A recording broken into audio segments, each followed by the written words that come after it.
Ready to go, Sheila?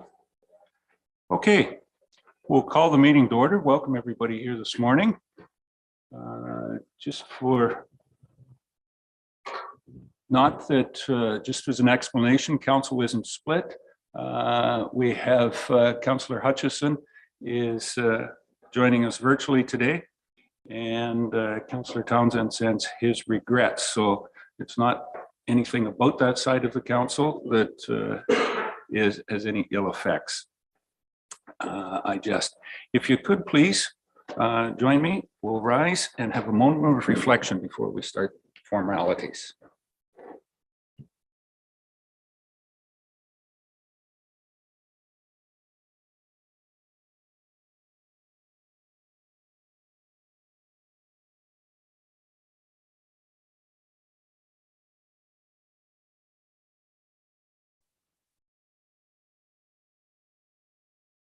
Before I go any further, Sheila, could you give some of the online instructions for anyone out there, please?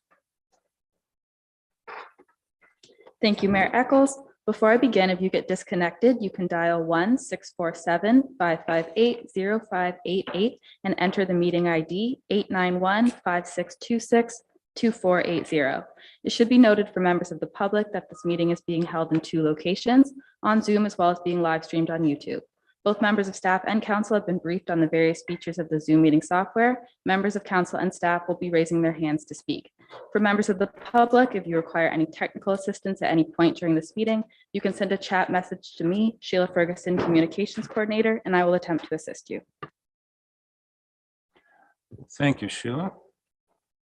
Are there any declarations of hearing interest? I can see before today's done that my neck is going to be cranked looking this way only. Seeing none, if it does arise, can be declared at any time. Thank you. Delegations are the next. Mr. Eckensweiler. So this morning we do have 3 delegations, and very happy to have CEO, Grey County CEO, Kim Wingrove with us, and Randy Schertzer, the Deputy CEO. And they wanted to come today to give us a presentation on Rockwood Terrace and how the development is going and where the effects are of that. You'll have to steal a chair there, Randy. Okay. And welcome this morning, Kim. Thank you and good morning, everyone. It's so nice to see you all. Really pleased to have the opportunity to provide an update to you on Rockwood Terrace, because this is really the first time that we've had an opportunity to talk to this council. I thought it might be useful to start off our brief remarks this morning just with a little bit of history to kind of catch everybody up, and then we can work our way through the plan. So Rockwood Terrace is located on Sadler Street here in Durham, as you know, and it's one of the 3 long-term care homes that Grey County operates. It's also one of the 19 public or private long-term care homes in Grey and Bruce. It opened in 1984 and it has 100 residents. The home requires redevelopment in order to meet provincial standards in its design. And also, long-term care is such a highly regulated service that we need to work closely with the province on every aspect of designing a new home. We received approval to redevelop Rockwood Terrace back in 2019. We created a redevelopment task force of council to provide oversight to the project, and I would encourage anybody who's interested in following along with that work to go to our website, grey.ca, and search for redeveloping Rockwood Terrace, and that's where you can see all of the information about the task force's work and as the project progresses forward. Finding a new site for the home was challenging. We worked over several months to accomplish that, and Randy's going to talk about the site itself in a few minutes. We've engaged Colliers project leaders as our experienced professional project manager since 2021, and council decided to scope Rockwood Terrace as a campus of care in August of 2021. In March of 2022, we had further worked through the design and had noted that a combination of assisted living, long-term care, as well as some public space that we were calling the Village Square would really be the optimal use of the site. However, over the past 12 months, undertaking the detailed site plan and design of the facility, where we came to most recently, and this is probably what, if you followed in the media, what you might have heard, is that with the impacts of rising interest rates, construction costs for material and labor, the high amount of industrial and commercial construction activity that's happening across the Southwest region, all of these factors taken together have caused the cost of the project to really rise significantly from the numbers that we had a year ago. So on March 23rd, just over a week ago, council considered the project scope and the project costs, and then directed staff and the consultants to work with the design team to revise the project to an overall budget of $92 million. We had been at 128. So the new scope, in order to achieve that new budget, we're going to have to take a look at the scope of the project. And so the new scope will focus on the 128 bed long-term care facility exclusively. We think that we can deliver a really excellent long-term care home with another 28 beds from what we have now, and still work within the budget mandate that County Council has provided us. There'll be a portion of the Village Square space that probably also has to be reduced. But as I say, I think we're still looking at a really positive project and something that's going to be a great home for folks in the future. We've updated the province on the change in scope, and they understood that, and they encouraged us to keep moving forward. And that's exactly what we intend to do. Everyone on the team is focused on determining the necessary changes and getting a revised design in front of the task force as quickly as we can. I'm going to turn Randy now to talk about site and servicing, which I think will be most interesting to you guys. Thanks, Kim, and good morning, West Grey Council and staff and members of the public. In terms of the site, so the ministry's requirement was to redevelop the Rockwood Terrace in the settlement area of Durham. As Kim noted, the county did an exhaustive search of properties within Durham that were large enough to support the new long-term care home. Each potential property had some sort of challenges. Most required servicing extensions and or road extensions. Following that search, as Kim noted, the county acquired the property, and you can see that on the site plan that's on the screen, as well as we handed out paper copies to the staff and members of council this morning. So the county ended up acquiring 32 acres of land, which is located directly south of the existing Rockwood Terrace home and directly east of the Durham Curling Club. The redevelopment of Rockwood would occur on the west portion of the property. So this would be southwest of where Rock Street currently ends. The building would be located approximately in that location. The topography varies throughout the 32 acres with some high spots and low spots. And in order to help reduce costs, the plan is to level out the site across the 32 acres, which will help to reduce or eliminate the need for any excess material that may have to be trucked off site. It'll also help to prepare the overall site for future development. Based on the hydrogeological investigations, the stormwater management investigations, there's 2 stormwater ponds that are proposed. And you can see those on the site plan. There's one that'd be west of the new long-term care building in the west corner there, northwest corner, and then one east of Rock Street. Depending on the scoping of the project that Kim just mentioned, these ponds could be reduced if the permeable surface is reduced. So if the parking areas become smaller, the building footprint becomes a bit smaller, we might not need as large of stormwater ponds as being currently shown on the site plan. There are 3 parking areas that are proposed for the site. So there's the parking area as part of the main entrance that will be coming off of Rock Street. So that's in between what's shown as the blue and the purple on the buildings on the site. There's also the northeast parking area. So that's off of Rock Street as well on the northeast corner there, as well as staff parking area, shipping receiving area that would gain access off of South Street East. In terms of the parking that's being proposed will meet or exceed the parking requirements of West Grey zoning bylaw. We will be incorporating more accessible parking spaces as part of this project.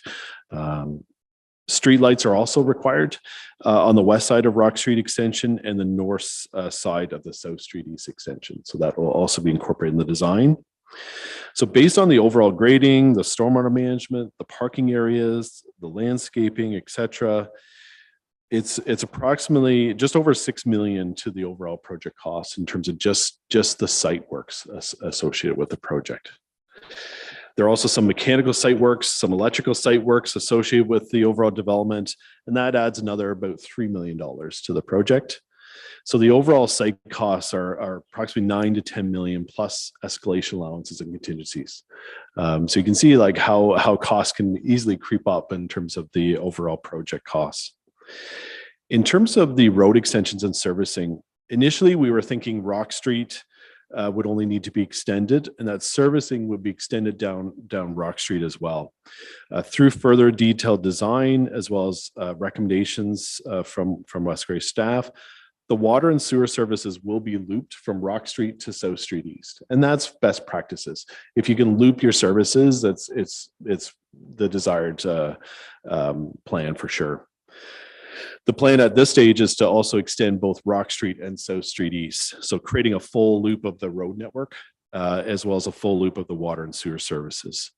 So the extension of the roads and services adds another approximately $3 million to the overall project costs.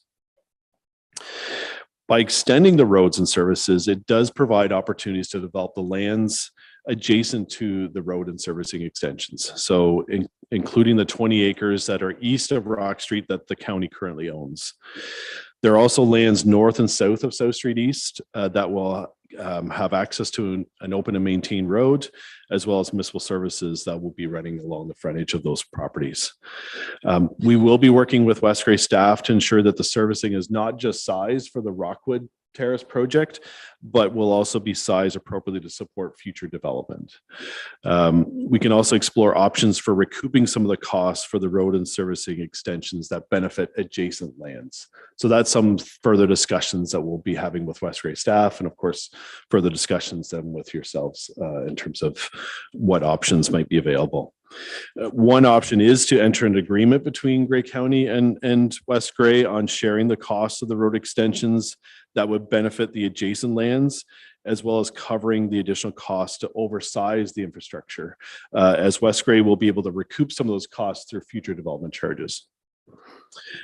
There's also a proposed new ambulance station that needs to be built in Durham. And by doing some of the road and servicing works, it may help to create some shovel-ready lands for that future build as well. In terms of the existing long-term care home, based on previous investigations, it was determined that it would be too costly to renovate based on the current layout and the previous materials that were used as part of that original construction. The county is currently doing some further investigations on whether the building can be repurposed to another use. And staff will be bringing back this information to County Council to finalize future options for that property. Even if the current building can't be used, the site can still be support future development down the road. So there's about 4 acres on the site. There are some elevation changes on the south part of that site, but there will be opportunities for future development, even if the building can't be repurposed. But we are, as I mentioned, investigating whether or not we can repurpose that building. In terms of the site plan application, so the county did submit a site plan application to West Grey at the beginning of March for this project. West Grey staff have provided some initial comments to us yesterday, which we have shared with our design team. And the staff comments noted that they have no significant concerns with related to the development. Once the design team has completed the updates to the drawings based on the budget limits that Kim mentioned, we will be submitting an updated site plan application to West Grey. As you're aware, based on some of the changes of Planning Act, site plan applications are now approved by municipal staff, but we will ensure that West Grey Council is kept up to date on the overall project through either future delegations as well as updates through the county's website. I'll turn it back over to Kim. Thank you. I think you have one more image that you can share. So this is what the design looks like at the present time. And much of this we hope to be able to preserve in the updated design. So you can see the two wings of long-term care. The main entranceway is what you're seeing in the top right-hand corner there. And so as far as next steps for the project go, our job, as I mentioned earlier, is to get it done. We're going to finish the redesign, make sure that the task force and council are as comfortable with it, obtain the provincial approval that we need of those changes. And then we hope still to move forward with a tender and award this fall. And hopefully still be able to commence construction either later in the fall or next spring. And it's that construction's about a 2-year phase. And we're really driving hard towards occupancy in 2026. So thank you so much for your time. And I don't know if you have any questions, but we would be happy to answer them if you do.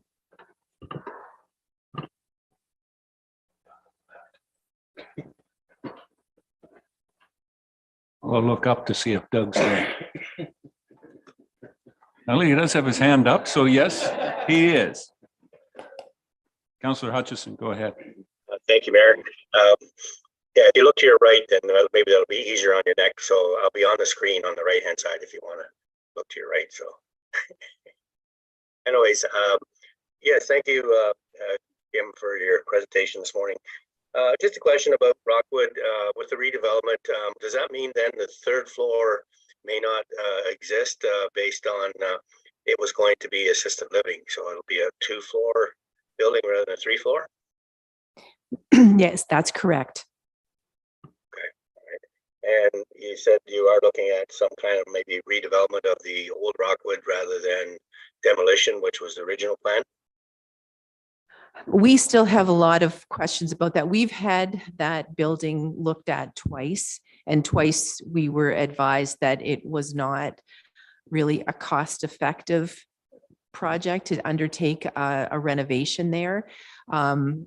Perhaps third time will be a charm, and we've had another architect in there just last week to see what could be done with it. It's just simply the way the building is constructed. It's a very solid building, and it doesn't lend itself very easily to taking down interior walls to create the kind of space that people would likely be looking for as far as a place to live as assisted living or seniors. But we're taking a look at it, and we'll bring back that report to council as quick as it's done. Thanks. Right. And if I may, Mayor, one more question. So so with the development of the property, it is a little disappointing that we're not going to get the assisted living part, but maybe there'll be an opportunity in the future to build some kind of buildings that will accommodate that, or maybe if nothing else, affordable housing that the county will help maybe even local developers to develop some of the land to give us more housing in that area. Is that something you might be looking at? Absolutely. There's another 20 acres there on the other side of Rock Street. And I think, we haven't spent the time as of yet really, modeling what that could be, but certainly in our initial discussions with council, that was the kind of work that we had discussed. I think it's a tremendous opportunity for the county and for Durham to be able to redevelop those lands in a way that's going to, maybe fill a gap in the community, whether that's seniors housing or more affordable housing for sure.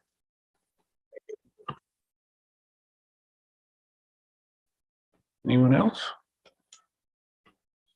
Tom, Deputy Mayor Hutchison. Thank you, Mayor Eccles. Yes, I just want to say thank you very much, well, through you, Mayor Eccles, to the deputy and the CAO.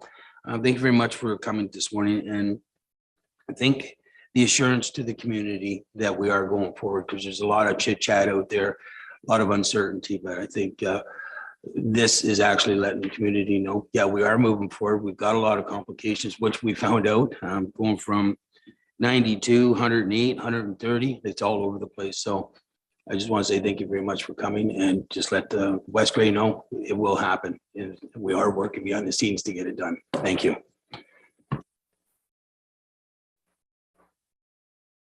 Once, twice.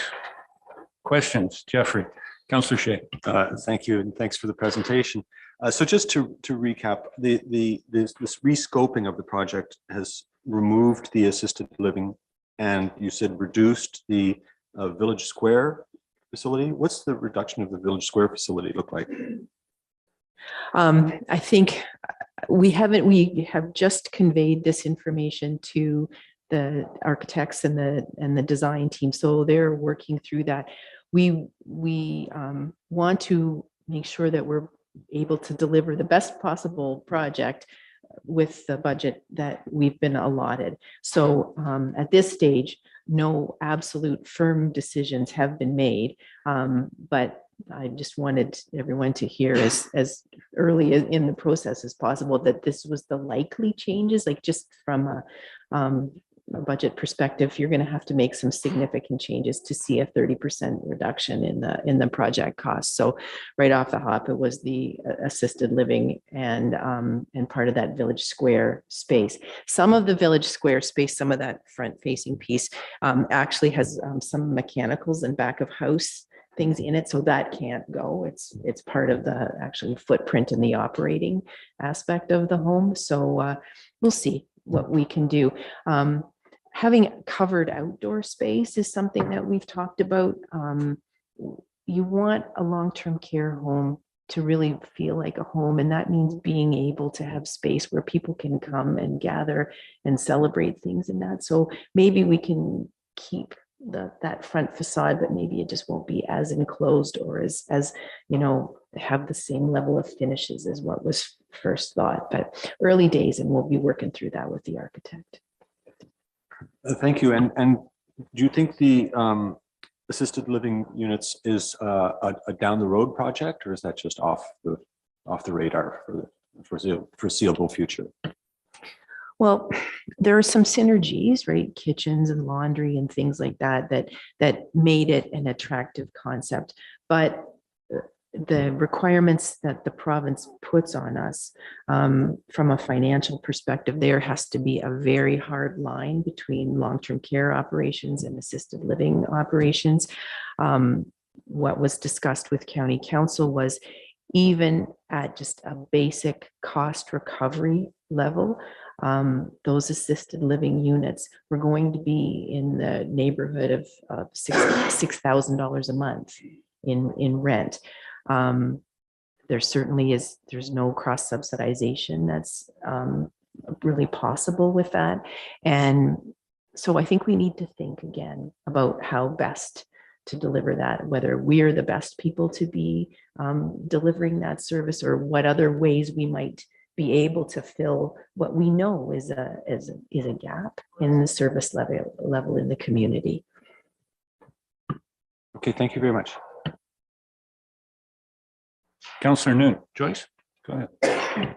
Thank you, Mayor Eccles, and thank you for the presentation today. Just for some clarification, the cost burden associated with bringing the water and sewer to the facility, like the cost burden would be with any extensions or rehabilitations of the systems would always be a burden to the users on the system. Would the cost for that be solely the tax burden on all like West Grey residents associated with the cost of putting it there through the county, or how is that administered, that portion? Thank you. Yeah. Maybe I'll try and move the mic that we can listen. So I'll try and answer that question. In terms of the water and service extensions and connections that are required for the Rockwood Terrace project, that would be part of the overall project cost. So that would be, county's costs associated with the overall project. There are opportunities, and we've had some just preliminary discussions with West Grey staff to make sure that when we're doing the water and service extensions, that they're sized appropriately to support future development. And so that's maybe where there's opportunities for some of that to be recouped through future development charges or when that future development does occur. So that we're not ripping up the road to have those services upgraded at some point in time to support that future development. So that's something that we had some preliminary discussions with West Grey staff on, and we'll be bringing back some. I'm assuming West Grey staff will be bringing back further information to West Grey Council once we've had some of those further discussions, and we'll be working with our consultants through the project to make sure that those are designed appropriately so that we can support future development. And so we're, potentially then there's the sharing of costs based on oversizing the pipes and everything else, but the county cost would be actually for whatever's required for the Rockwood Terrace development, if that makes sense. Yeah. Okay. If I can just add, the long-term care home will pay for its, water and all the other services, right? We would pay that. We pay property taxes as any other development does. So does that answer your questions? Okay, perfect.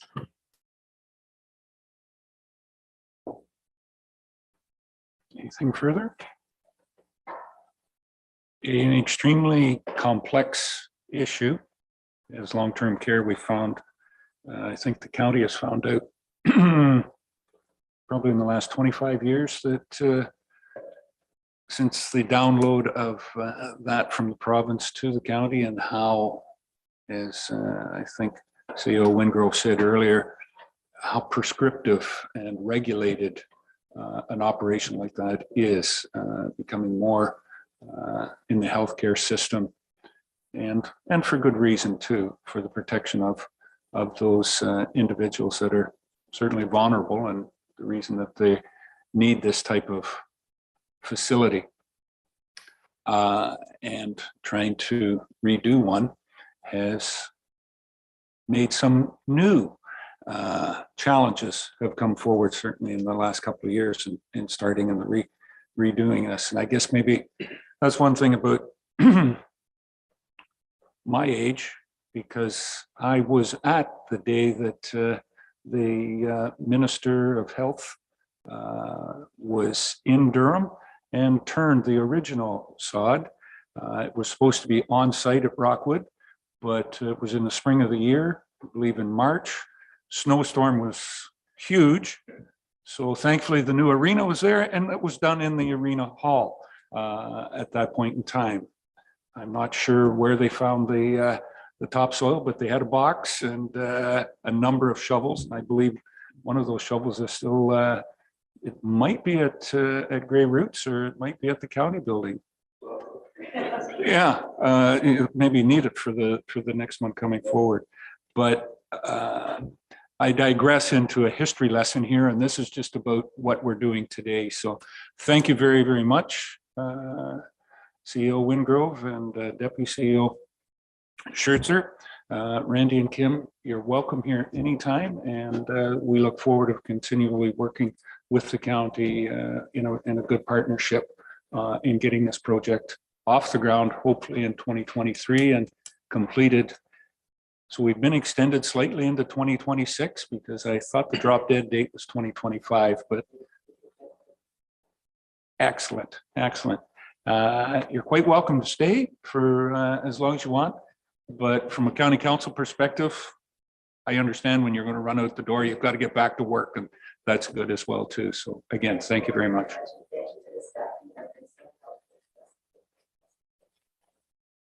Very good. Okay. We have a second delegation this morning, and Barb Dick wants to give us, is coming to bring us an update on Arts Fest. And coming out of COVID, Arts Fest was a festival started a number of years ago in Durham and ran, in my mind, perspective, successfully. And COVID had a little bit of a pause, I would say, Barb. But thank you for coming this morning and going to give us an update on where we're at and what the production is for 2023. So the floor is yours. Thank you, Mayor Eccles. And good morning, councillors and staff.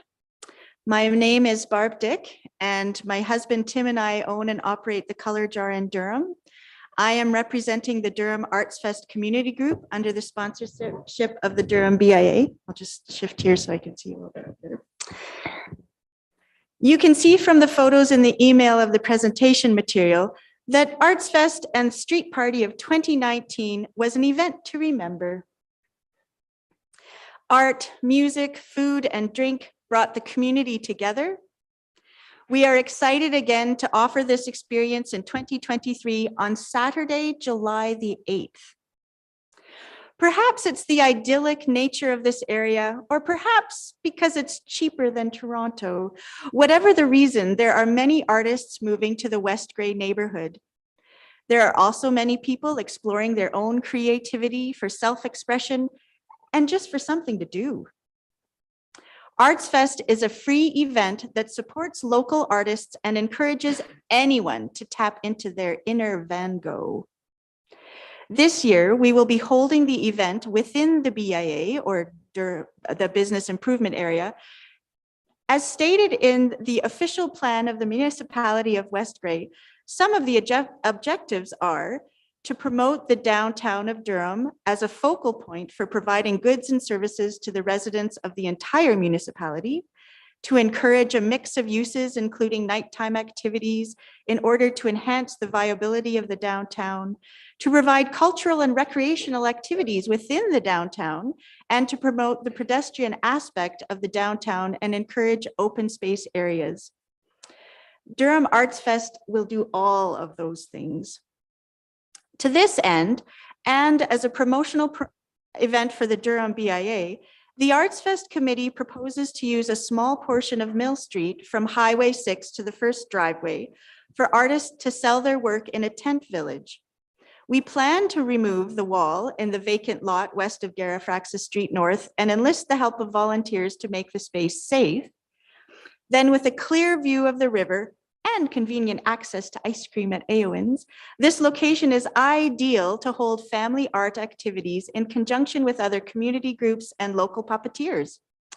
There will also be 10 artists chosen to work on location, depicting downtown in a number of places. Applications will be available at the Color Jar and the Art Gallery if any of you are interested in applying. The Durham BIA will then use the completed images in future promotions. Live music and tents will attract the attention of anyone traveling through town. The newly renovated bridge and beautiful Lions Heritage Park will provide an aesthetically pleasing backdrop for the festival. And when the business day has ended, we'll saunter across the bridge to the art gallery for a closing reception. Since we are restarting in a smaller way this year, the Arts Fest Committee is requesting only $1,000 to help in the realization of this important community and business building event.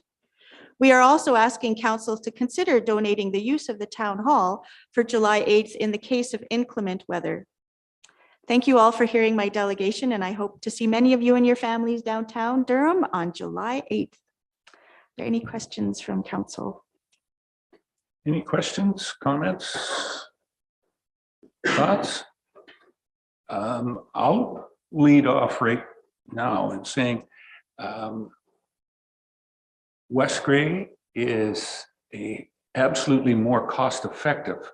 We're not cheap. We're just more cost effective than Toronto for sure. And the other thing is, if you want me to, or thinking some of council, and from my own perspective of being applying to be an artist, I think it'd be a stretch to even call my art abstract. So I enjoy the visual aspect of it and whatnot. The production is is extremely limited in mind, but certainly have enjoyed it in the past. Are there any questions from council members? Deputy Mayor Tom? Thank you, Mayor Eccles. Excuse me, I was just wondering if Director Mighton was on so that I could ask a question regarding the grant. That's one question.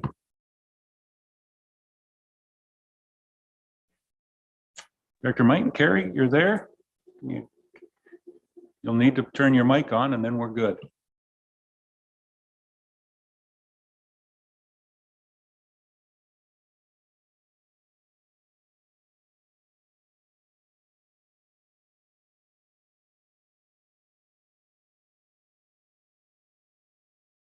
Are you able to hear me?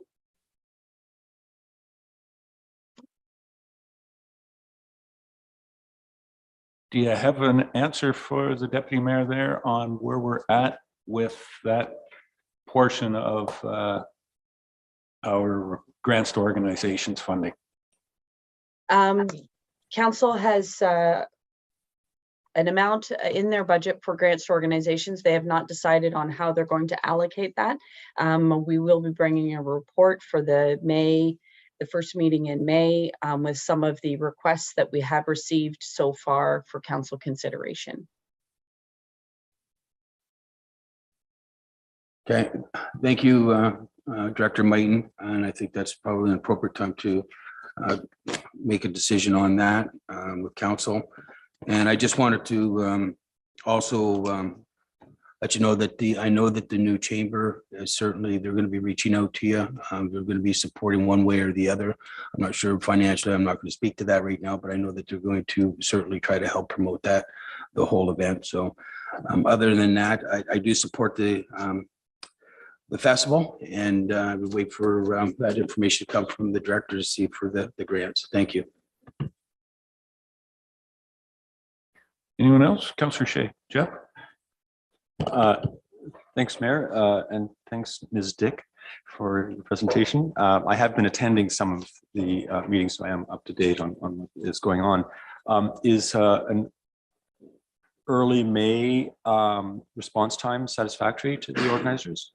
That would be just fine. Thank you. Thank you. Okay, and further, Councillor Hutchison. Doug? Yeah, thank you, Barb, for your presentation. Being involved in ArtsFest in the past as one of the organizers and working with the BIA, I think it's great that it's coming back. It was a festival that a lot of people talked about and really enjoyed. This one looks like it's changed a little bit from the original idea where it was in the town parking lot, but I think it's great that we're going forward with some aspect of it, and look forward to that. Just a reminder to Ms. Dick that you will have to get a permit through the West Grey for the street closure on Mill Street if you wish to do that. Yeah, so I think it's exciting, and I'll be supporting the funds towards that. What that looks like, we'll see in May. So thank you for your presentation, and looking forward to it. Go ahead. Thank you, Councillor Hutchinson. We actually have the permit already for Mill Street, so we're on the ball. Yeah, and clearly, in my mind, I can imagine ArtsFest exploding and expanding if that's where the nature of it goes. But it has a lot of potential to bring a lot of people to Durham and West Grey. You know, it has a lot of potential. So right now we're just going small and staying within the BIA jurisdiction so that we can hopefully get some energy downtown, and then we'll see from there how it goes. Thank you. So do I take from that you're looking at going from 1 day to 6 months? No. If that's all for questions, thank you very much, Barb, for the update. And as you've made council aware, and it sounds like, you know, if we can find some funding or take a look and have that option to you by when's our meeting in May? May 2nd. We'll let you know shortly thereafter on how the municipality can help out, whether it be financially or through other aspects, town hall and whatnot. So thank you. Greatly appreciated. Good seeing you. Thank you all. Have a good day. Okay. We have three delegations today, and the last one coming forward have Jay Tremble, developer, and Don Tremble from Can Do Homes on an attainable housing project. And Jay and Don are both here, so the floor is yours, Jay. And yeah, that's the hot seat right over there. Your dad want to join you or not? Or do you want him to join you, I guess? No, you got to hit the power button there. Hello. Yep, now you've got the power. Okay, so our proposal is basically to partner up on an attainable housing project on Park Street, and the ask from you guys would be to waive all the sewer and water connection fees along with the municipal portion of the development charges in lieu of a complete road upgrade across the entire frontage of Park Street at our expense, with new curb and gutter and sanitary or storm sewers. And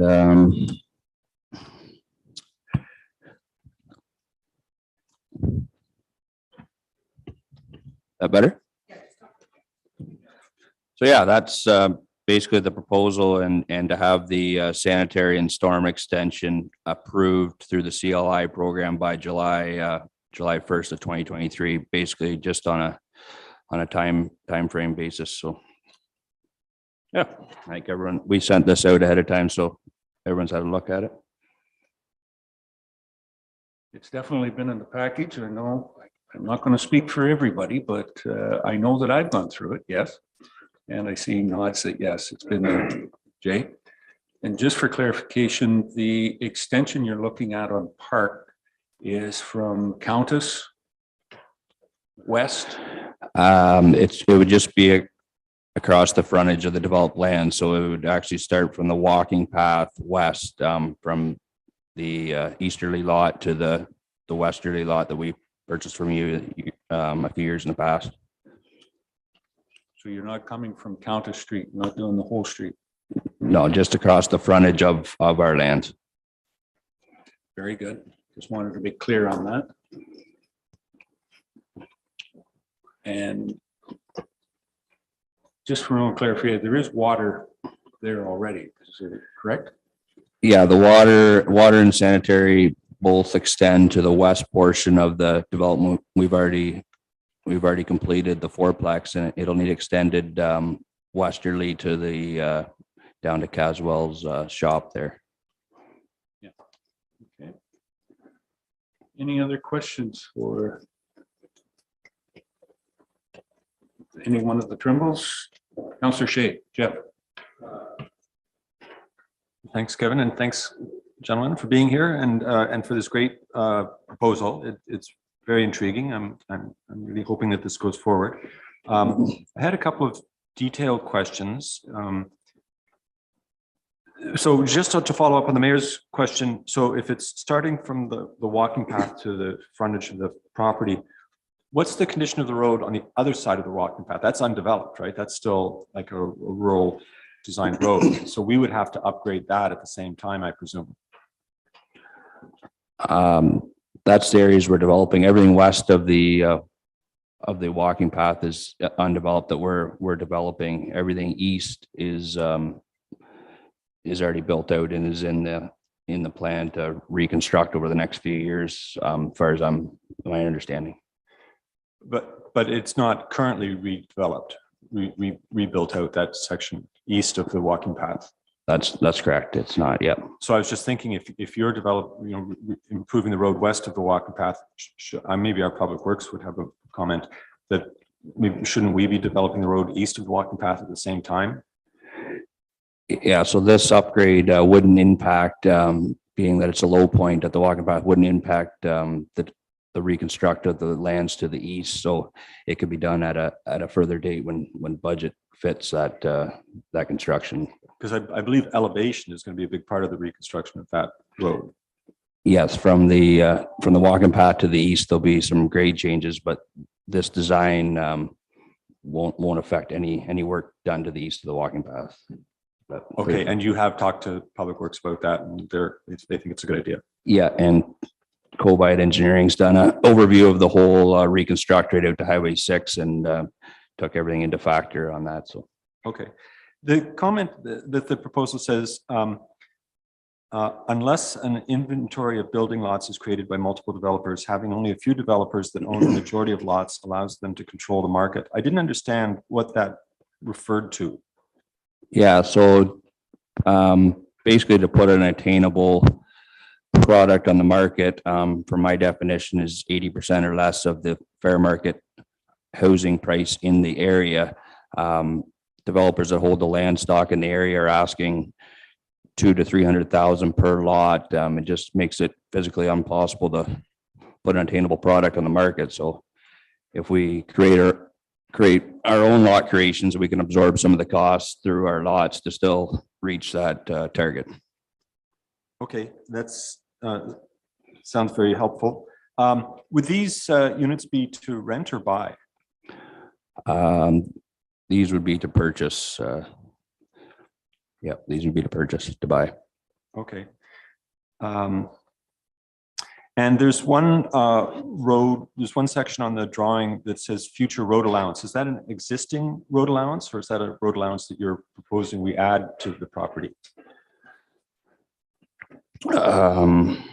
That is a road allowance to the lands to the south of the developed area. We still have some retained lands there, and then potentially could acquire some more lands that abut to Douglas Street for future development down the road. Okay, and I guess my final question would be to staff. You're asking for a development approval by July 1st. Is that in line with our timelines? Does that seem doable for us? I guess maybe for I don't know who's.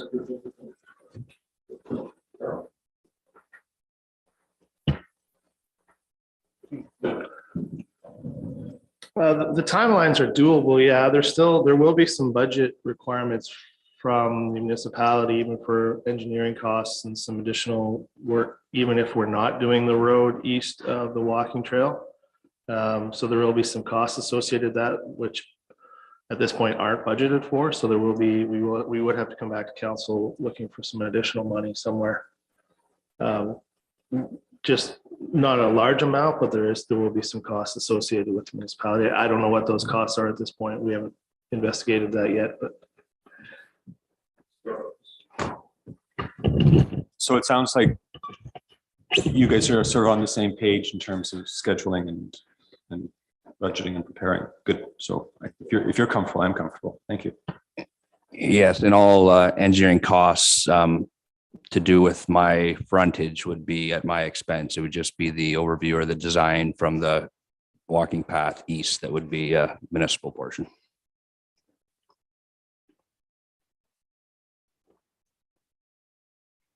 Councillor Hutchison, Doug? Thanks, Jay, for the presentation.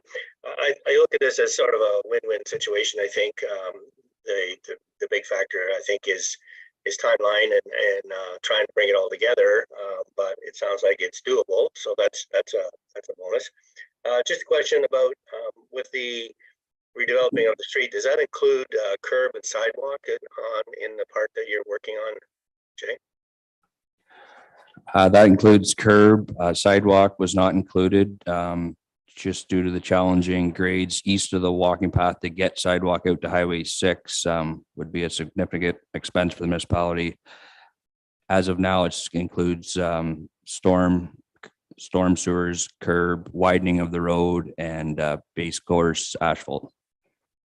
No sidewalk. Okay. So that's something I'd be interested in looking at, just because the walking trail is getting busier, and I think with that road being a busy road to the landfill, to the transfer station, it would be nice to based from my experience on our road up here on Durham Road East, that sidewalk is pretty important. So I'd like this to investigate that and see if that's something that could be work in. The other question I had to do with attainable. You said it's based on an 80% value of the current value of other buildings in the area, and I see that the assessed value is $260,000 per unit. So what can you ballpark an idea of what your units would be selling for? Like, does that put them in the 350 range, or any idea on that? Yeah, the ballpark idea would be more than that with the land and everything. Would be probably 550 to 575 range, which is still 80% of an average house sale in the area. I guess to go along with that, I know there's a big push on attainable, affordable housing.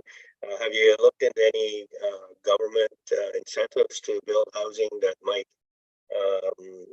come up with some kind of grant formula or whatever? I don't know where they're at with that, but have you investigated any of that?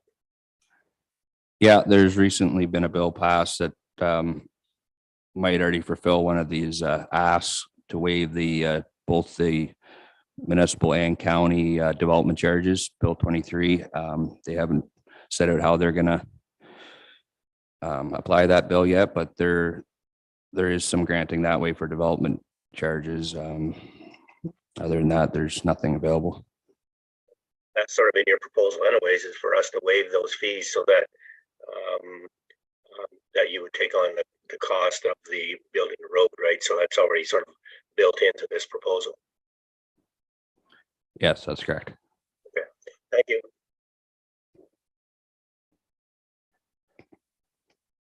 I'll go to Deputy Mayor Hutchison first, and then Jeff. Go ahead, Tom. Thank you, Mayor Eccles, and thank you very much, gentlemen, for your presentation this morning. I think it's a great vision as well. We've been talking about it for a long time, affordable, attainable, but just I guess I'm a little bit confused on the Bill 23, whether affordable is going to fall into the category of the DCs that we're talking about here, or attainable. Biggest challenge we have is the government, the province does not have a definition of which one's what now. So we got to wait for that to unfold. I just actually threw you, Mayor Eccles, to Director Mighton. I'm looking at the total tax revenue, and I just wanted to know if the director has had a chance to just kind of look through that, or maybe some of this has gone through the director to the gentleman. I'm just curious her input on that, please. Thank you. Through you, Mayor. No, I haven't had a chance to review the proposal, but on the cursory look at it, it does seem appropriate. Okay, thank you, Director Mighton. It was just something in the back of my mind. It looks right to me as well. But so yes, I would certainly get behind something like this. I think attainable and affordable, whatever the definition is something we need to do. So thank you very much for your presentation. Councillor Shea, Jeff. Thank you. Have the units across the street been sold? Currently, the fourplex to the west is fully occupied and rented, and the threeplex is still under construction to be sold. And so they're the best measure of what the market value of these sorts of units is. So these new ones that you're building would be 80% of the cost of those units. Is that right? No, they would be 80% of the average housing unit in the area, not necessarily those units, because they were all also self-performed by Candu and JT Excavating with their own land. So it would be 80% of the fair market value in the area. Of an average house? Yep. Of an average townhouse? An average house, yep. An average detached house? It doesn't specify that in the definition of attainable. So just the average housing unit.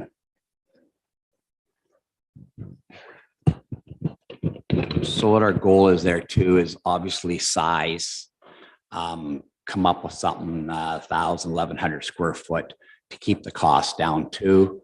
I have a list of several people in town here that young people that want to stay here, and The development up top of the hill, Sunvale and Walter Bruce have gone to Toronto prices on their lots, so they make it impossible for me to do what I set out for in the first phase up there. We kept our prices down. I felt quite a bit under. So Jay came up with this idea to work in partnership with this, and obviously size. So we so it'll be like townhouse prices. That's what we're kind of working with. But the big thing is timing. I've talked to people like last year, they were saving to buy a house. They save a year, they save $20,000. The price goes up 40,000. So it's a real time thing that I think that right now attainable housing is a lot inventory, and there isn't a lot of inventory right now. So what inventory there is, the developers can control their price, and they know that, so they just jack their price up to whatever. So Jay came up with this good idea to, like, there's going to be 14, I think, or 16 of them. And we're going to obviously work on size to keep the size down, to keep the price down. And I think it's going to be good. I got lots of, like, we kind of put a survey out there to a lot of the younger people in town, and I got some waiting that aren't purchasing anywhere else right now because they like to stay in West Gray. So we definitely, it's our goal is to keep the price down. And it'll be in the 500s or less, depending on what our costs end up being, but that's our goal. I appreciate your efforts to keep the prices down, and I do think that there's a market for smaller places, and for just starting out families and stuff like that, or retirees, or so I think this is a great development. All of the projects that you're doing along this road and in the community generally. I just think that if you're going to use phrases like attainable or affordable, and you're going to say 80%, that it be 80% of what that unit would cost on the open market, not 80% of another unit that's twice the size. So if the ones across the street are the measure for me, so 80% of what the ones across the street went for, or some other townhouse in town, maybe you subsidized those, so you don't think that's a really fair comparison. Yep. But I think comparing these small townhouses to an 80% of what the average house in Durham costs, the average house in Durham being a detached or possibly semi-detached, is not really apples to oranges. So I don't really think we can characterize this as attainable housing. I still think it's a great project, and I don't want to get in the way of it. I just think we have to be sort of straightforward and forthright about our definitions. And yeah, just a comment. Yep. Okay. Are you part of the delegation, sir? I own the building across the road. That's fine. You're not part of the delegation. You can watch, but not participate. Okay, sir. Yeah, thank you.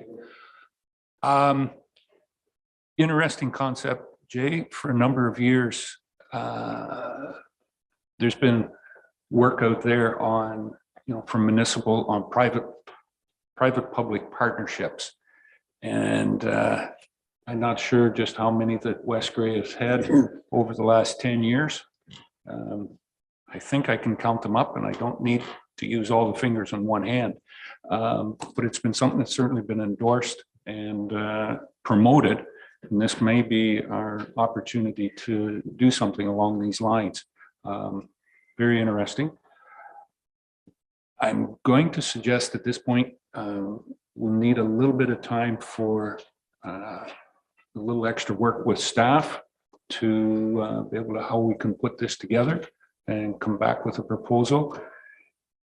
Similar to the last delegation, we were saying May 2nd. Is that still work within your timelines? If we can have something to you back within a month, give or take? Yep, that'd be excellent.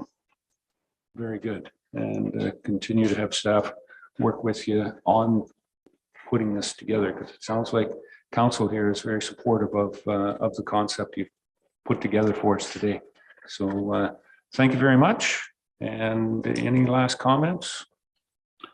No, that's great. I just want to thank everybody for having me. So. Excellent. Thank you very much. It's okay, I can do that. Yeah. We've been here for an hour and we have a public meeting coming up next. Jamie, does council want to take just a short break before we start into the public meeting and get ready for that? Okay, we'll take, can we be back here by quarter after? And it is 6 minutes after right now. Okay, thank you.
Okay. Yeah, just as we say that, there is Sarah. Okay.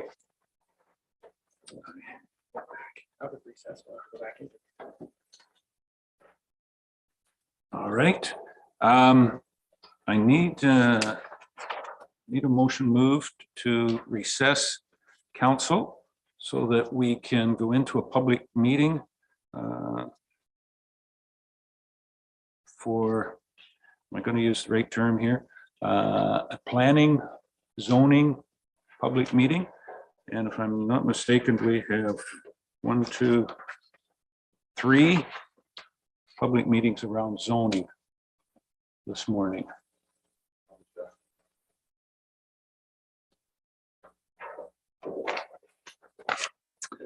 Okay, so I have a motion moved by Tom Hutchison, seconded by Scott Forrester, that the Council of West Grey recesses at 10:12 a.m. for the purpose of proceeding into a public meeting for the pursuant of Section 34 of the Planning Act to review a proposed amendment to the West Grey zoning bylaw number 37, 2006. Any questions on that motion? Call the question. All those in favor? Any opposed? That is carried.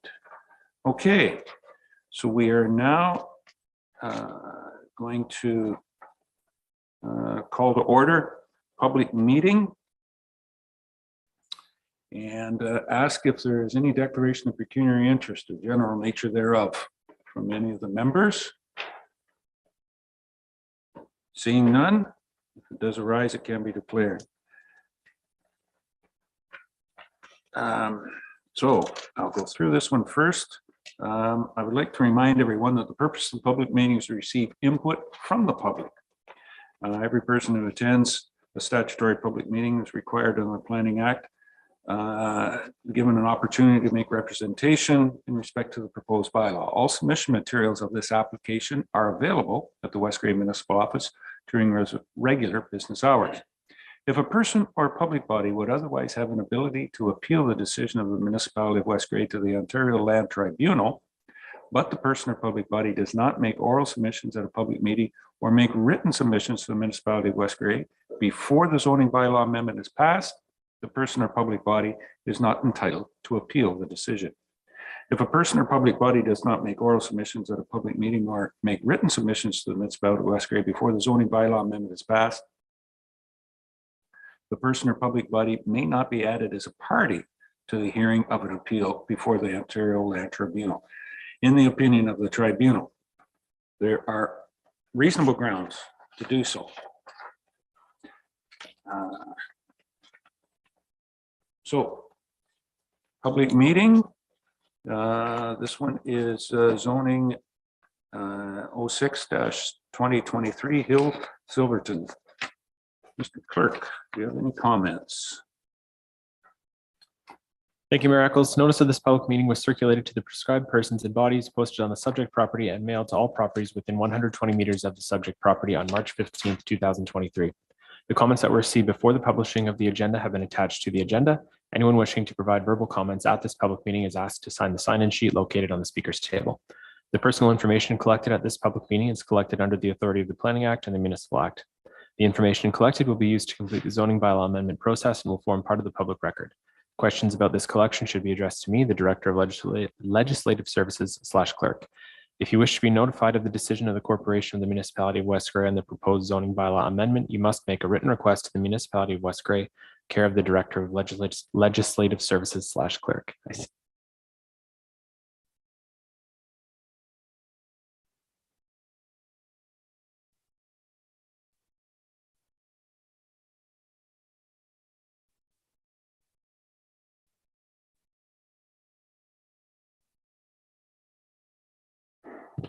Thank you. Through you, Mr. Mayor. I do think we need to remind the public how they can participate if you're good with that, Jamie, and the representation. I do believe that she needs to Yes, we should have Sheila give that update. It should be noted for this portion of the meeting, public participation must be done through the Zoom meeting software and cannot be done through the live stream on YouTube. For members of the public waiting to participate in this portion of the meeting, you may do so in one of two ways. The first being, if you have joined us via phone line, you can press *9 to raise your hand, and that will let us know that you would like to speak. After speaking, or if you raised your hand in error, you can press *9 again to lower your hand. If you have joined us using the Zoom meeting software, you can either send a chat to me, Sheila Ferguson, Communications Coordinator, either stating that you would like to speak or that you would like your message read on your behalf for the record. You can also raise your hand, usually located in the bottom right-hand corner of your screen with a blue or yellow hand icon. Thank you, Sheila. And Laura Lee. Thank you, through you, Mr. Mayor. So this is the highlights of this particular public meeting. The purpose of the application is a condition of consent for file B18, 2022, changing the zone symbols on a property from A1 agricultural and NE natural environment to A1-475 agricultural with exception and A1-476, which also is agricultural with an exception, and NE natural environment. The effect of which will implement the condition of consent for file B18, 2022. Exception 475 recognizes the deficient lot area of the newly enlarged parcel, and exception 476 will recognize the deficient lot area of the subject lands. To remind council that are present, through Committee of Adjustment, this is a lot line adjustment in order to accommodate a constructed driveway that was incorrectly installed on the adjacent property. This is to correct that deficiency. If you look at provision 8.3 of the zoning bylaw, it is required that these deficiencies be recognized anytime an amendment of that nature has come forward in a consent application. Comments have been received from the County of Grey, the Saugeen Valley Conservation, the Saugeen Ojibwe Nation, Hydro One and Enbridge, none of which have expressed concerns in regard to the application at this time. No further comments. Thank you. Thank you, Planner Spencer. Is there anyone online, Sheila, that has a comment on this?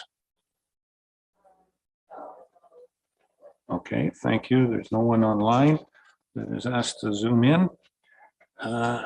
Anyone of the public that is present have any questions on this application?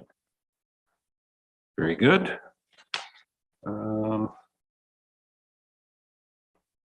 Then I believe we're done. That should be just about it. So we'll close the public meeting. Not that I've seen yet. No council comments either, Jane. Any council comments? Councillor Shea, yeah? Sorry. Thanks, Mayor. Thanks, Clerk. Laura Lee, what does the expression will recognize the deficient lot area mean? So if you review provision 8.3 of the zoning bylaw, so there is a minimum lot area that is required under the particular A1 zone, even if you're under reduced lot regulations. So typically, if you're in A1 zone, in an ideal world, you would be 100 acres in size. There are reduced lot regulations that are recognize those lot areas that were those lots that were constructed prior to 2005 PPS, essentially. So those lots, once you alter them in any way, shape, or form, need to be recognized again with an exception to justifiably go through the zoning amendment to provide that that lot area has been recognized and reviewed. So MDS is a factor. There's several components to it, but they recognize that's a factor and it's not impacting agricultural operations. Okay, thank you. Okay. Any other questions from council?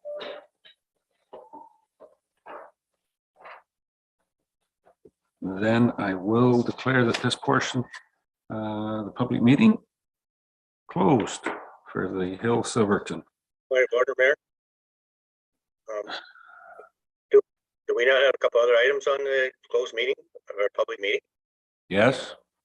And we're going to get to those now because we'll open the public meeting for the second one. But I'm closing the public meeting for the first one.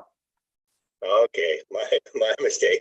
I thought we were done. No, I wasn't closing the public, no, not closing the overall public meeting, just the public meeting on the Hill Silverton one. Okay, Okay. my mistake. Thank you. Thanks for keeping me on track though, Doug. Your glasses were black there for a while. I didn't know just what was behind there, but you are watching. Thank you. Sunshine. Okay. We'll declare the public meeting open for zoning 07-2023 579575 Ontario Limited, Can Do Homes. And do we need to go through the instructions again, Sheila? Yes. Sheila, can you give everybody out there online an opportunity? Go ahead. Sure. Through you, Mayor Eccles. For members of the public waiting to participate in this portion of the meeting, you may do so in one of two ways. If you have joined us via phone line, you can press *9 to raise your hand, and that will let us know that you would like to speak. If you have joined us using the Zoom meeting software, you can also raise your hand, usually located in the bottom right-hand corner of your screen with a blue or yellow hand icon. Thank you, Sheila. I'd like to remind everyone that the purpose of the public meeting is to receive input from the public. Every person who attends a statutory public meeting required under the Planning Act shall be given an opportunity to make representation in respect to the proposed bylaw. All submission materials for this application are available at the West Grey Municipal Office during regular business hours. If a person or public body would otherwise have an ability to appeal the decision of the municipality of West Grey to the Ontario Land Tribunal, but the person or public body does not make oral submissions at the public meeting or make written submissions to the municipality of West Grey before the zoning bylaw amendment is passed, the person or public body is not entitled to appeal the decision. If a person or public body does not make oral submissions at the public meeting or make written submissions to the municipality of West Grey before the zoning bylaw amendment is passed, the person or public body may not be added as a party to the hearing of an appeal before the Ontario Land Tribunal unless, in the opinion of the tribunal, there are reasonable grounds to do so. Public meeting. Comments from the clerk. Thank you, Mayor Eccles. Notice of this public meeting was circulated to the prescribed persons and bodies, posted on the subject property, and mailed to all properties within 120 meters of the subject property on March 15, 2023. The comments that were received before the publishing of the agenda have been attached to the agenda. Anyone wishing to provide verbal comments at this public meeting is asked to sign the sign-in sheet located on the speaker's table. The personal information collected at this public meeting is collected under the authority of the Planning Act and the Municipal Act. The information collected will be used to complete the zoning bylaw amendment process and will form part of the public record. Questions about this collection should be addressed to me, the Director of Legislative Services / Clerk. If you wish to be notified of the decision of the Corporation of the Municipality of West Grey on the proposed zoning bylaw amendment, you must make a written request to the Municipality of West Grey, care of the Director of Legislative Services / Clerk.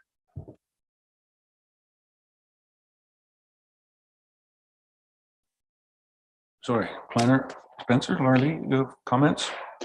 Thank you, and through you, Mr. Mayor. So the highlights of this application is the purpose of the application is the request to change the zone symbol on the subject lands from R1B, which is a residential zone, to R2-478, which is residential with an exception. The effect of which will permit the placement of street townhomes on the subject lands. An exception 478 will permit a minimum of 3 parking spaces, a maximum lot coverage of 50%, and a reduced interior side yard setback of 1.2 meters. This is to accommodate the development that is proposed. Planning staff have no concerns in this regard. Comments have been received from the County of Grey, Hydro One, SVCA as well.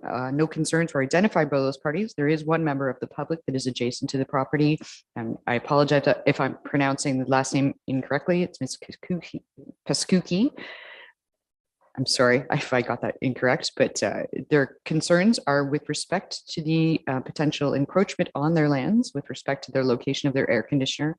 Planning staff continue to have no concerns with the application in this regard, but we'll leave it up to the decision of council to proceed and comments from the public in this regard. Thank you.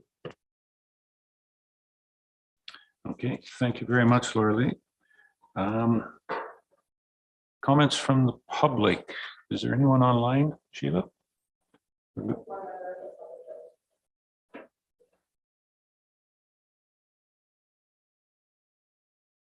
you give me that name again, Mary? Okay. Can you get her in or? Hello?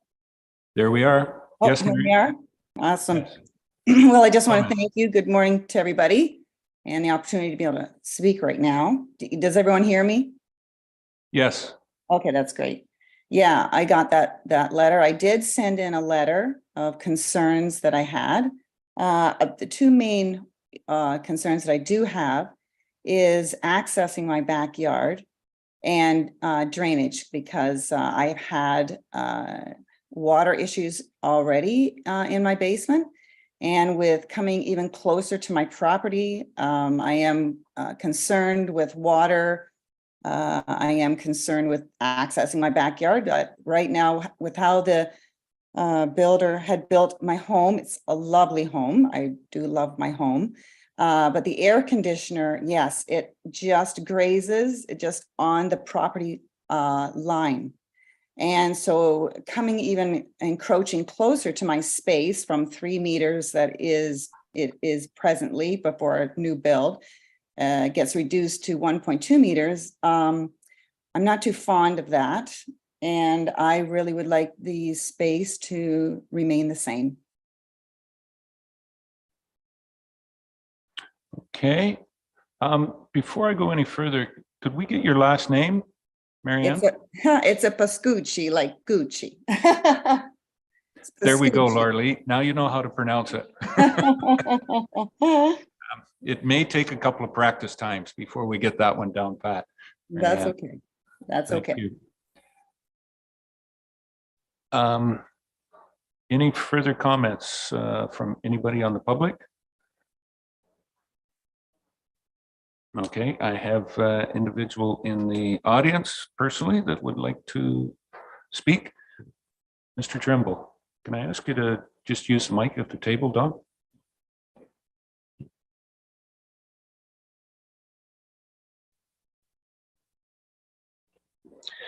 Yeah, I'm the owner of the property that's, I want to get it changed. Regardless of your question there, regardless if there's a house there or not, you would have to access onto my property to get to your backyard, which if somebody else owned it and was to put a fence or something up. So going 1.2 or 3 meters isn't really going to affect you. So I'll keep it back to 1.2, but I can't say if the next homeowner buys that, if they were to put a fence down there, that would stop you from going to your backyard. So I have no intention to do that, and I will keep my house over. And as far as the grading, we have to come up with, when you do something, we have to come up with a grading plan. So my water will, right now, the water on my lot probably runs on yours, but it will not run onto your property. So there would be a swale down between your property and my property. So would probably solve any of your water issues that you're having. So I'd be glad to come out and see you and look at the project. But I build lots of houses in town, so we abide by all the rules. I do see the property line is tight, but I'll do my best to keep my house is actually going to be more than the 1.2 that I'm building there. So, but you can call my office, and if you'd like me to come out and walk your property, I would love to do that. Thank you. Okay, can I still talk or no? Just a second. I'm going to ask the individual to give his full name. Sorry, it's Don Trimble, Donald Kevin Wesley Trimble of West Gray. Thank you, Don. Just to stay with the clerk there that we got all of that. Yes, I will allow a further comment, Marianne. Go ahead. Okay. So, wow, I did not understand that actually I cannot even access my backyard.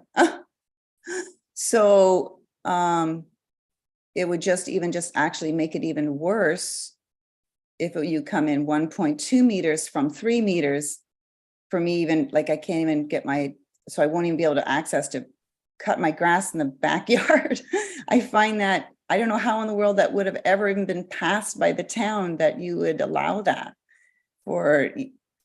Anyways, I don't understand that.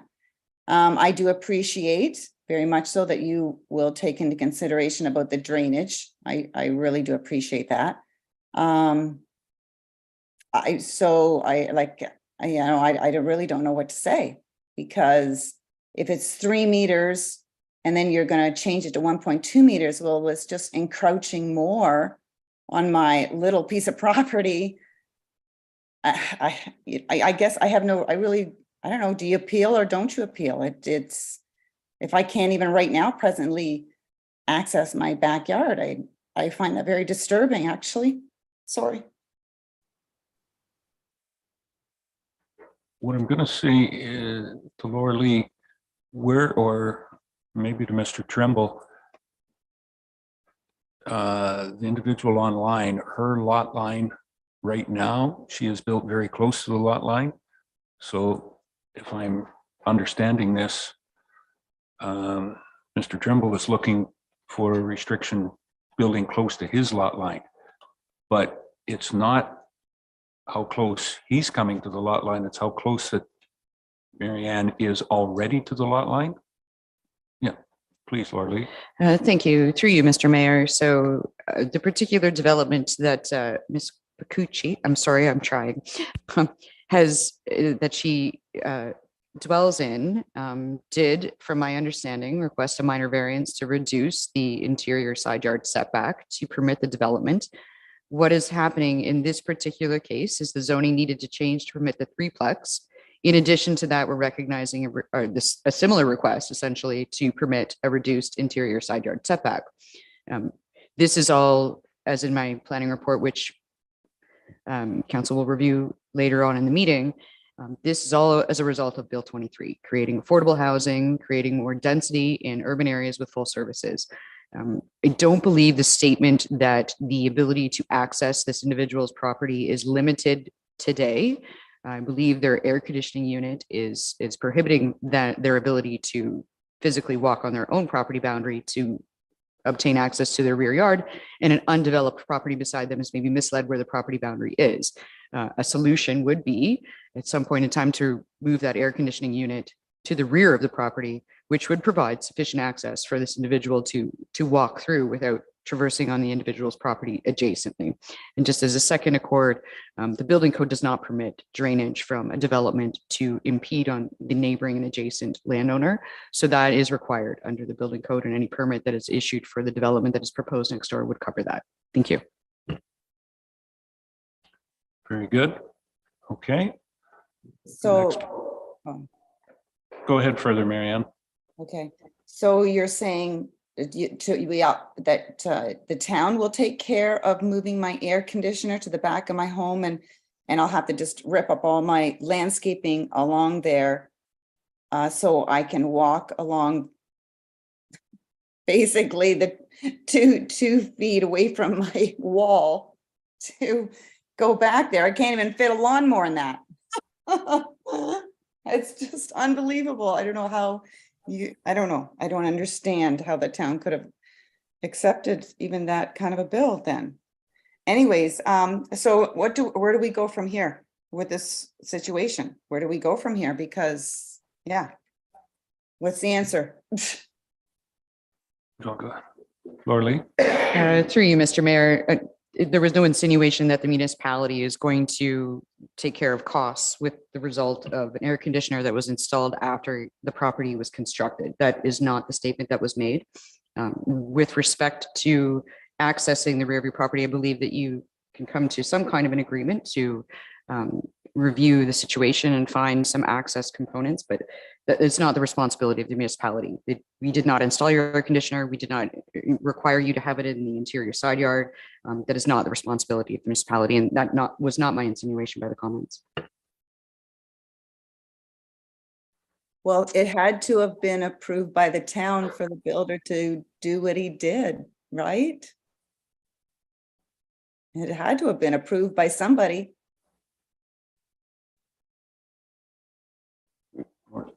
Through you, Mr. Mayor, I will defer comments to the chief building official at this point in time. I don't issue permits in this regard, but to my understanding, the installation of an air conditioner is not required by permit with respect to the strategic location of that air conditioner. That would be the responsibility of the contractor that installed the unit.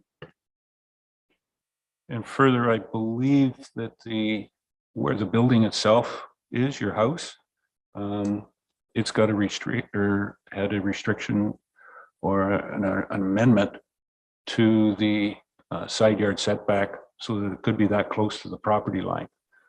I feel for you that there's a bit of confusion on your part about where the property line is and where your air conditioner is, but at this point in time, everything is in compliance. Your air conditioner is not over the property line, but it takes up, from what I'm understanding, most of your area between the lot line and the building itself.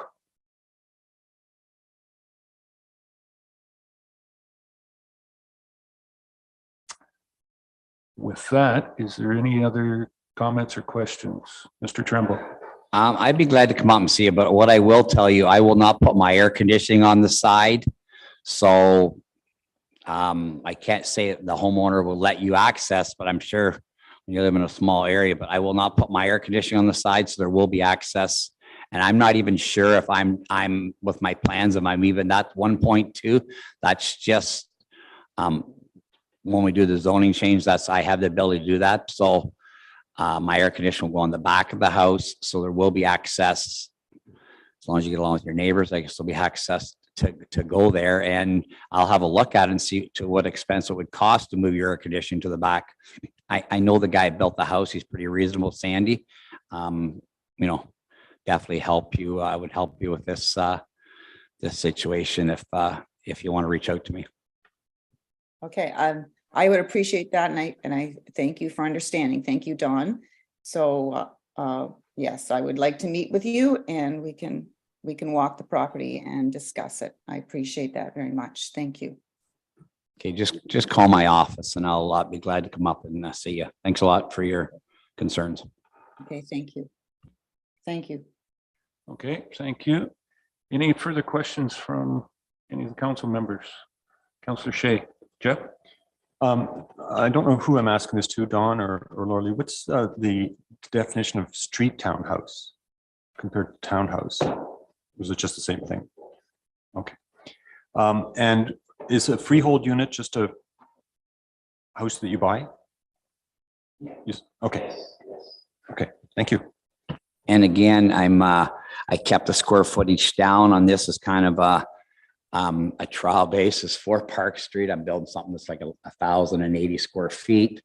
I'm trying to get my costs and stuff to kind of a gauge, because most of the stuff I built before was larger, and I just think we've built too big of houses for the economy. Now we need to get back to. I grew up in a 10 by 10 bedroom with 4 boys, and it was enough room.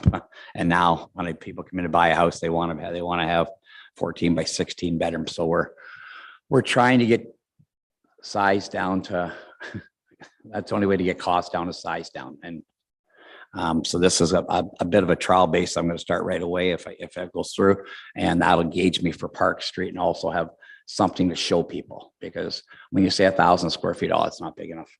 That's the first impression, which I'm sure it is like, but so thank you. There, Jeff. And there's the building code has been, we don't have size restrictions beyond the building code, do we?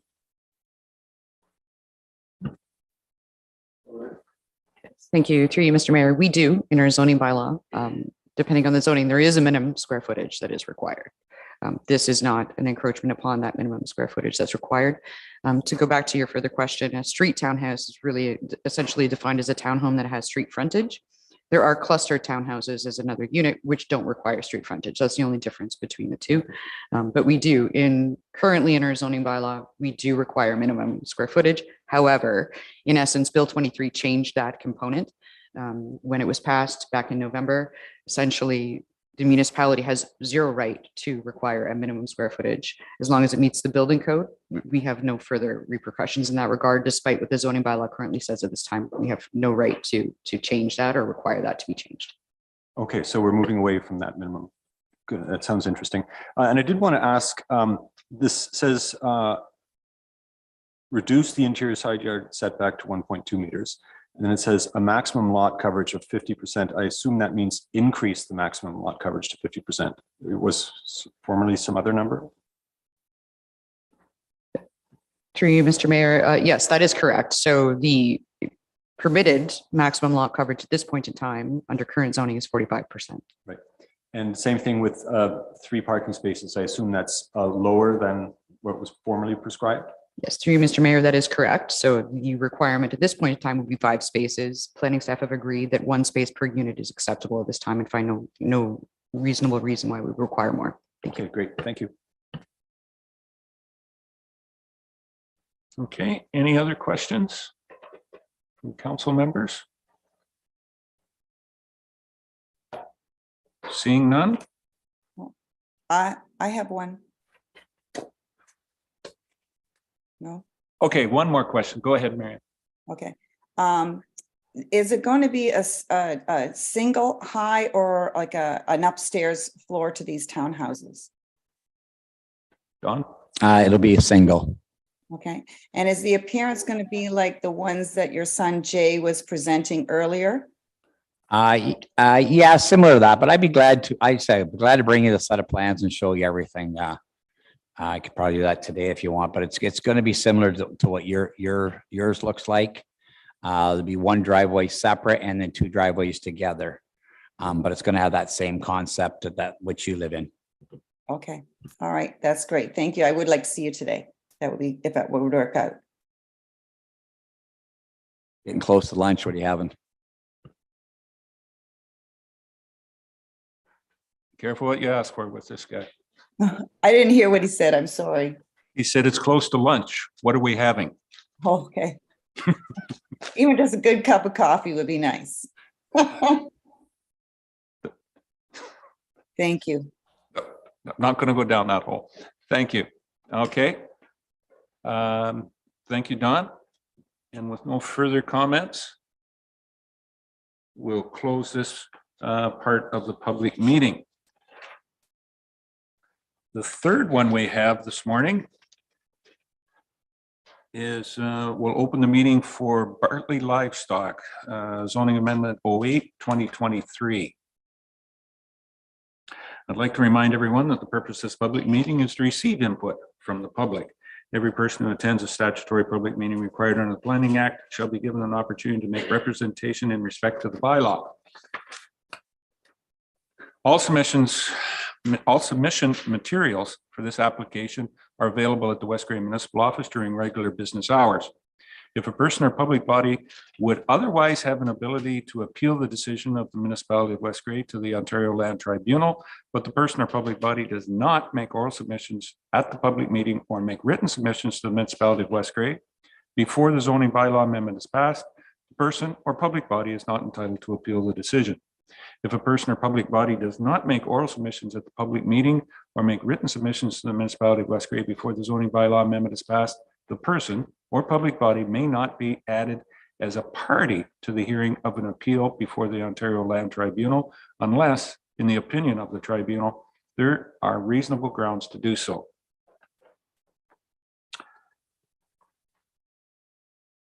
This time, comments from the clerk.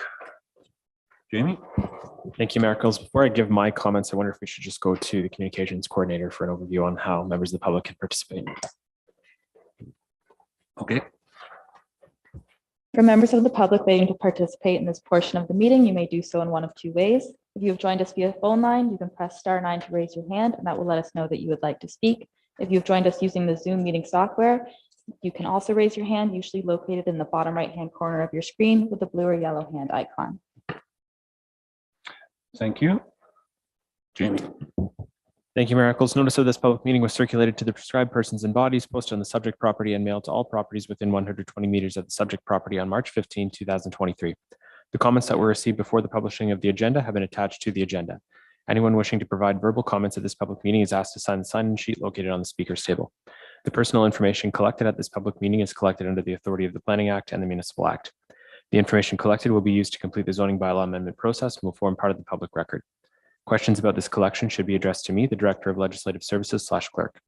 If you wish to be notified of the decision of the Corporation of the Municipality of West Grey on the proposed zoning bylaw amendment, you must make written request to the Municipality of West Grey, care of the Director of Legislative Services / Clerk. Thank you. And Manager of Planning, Laura Lee.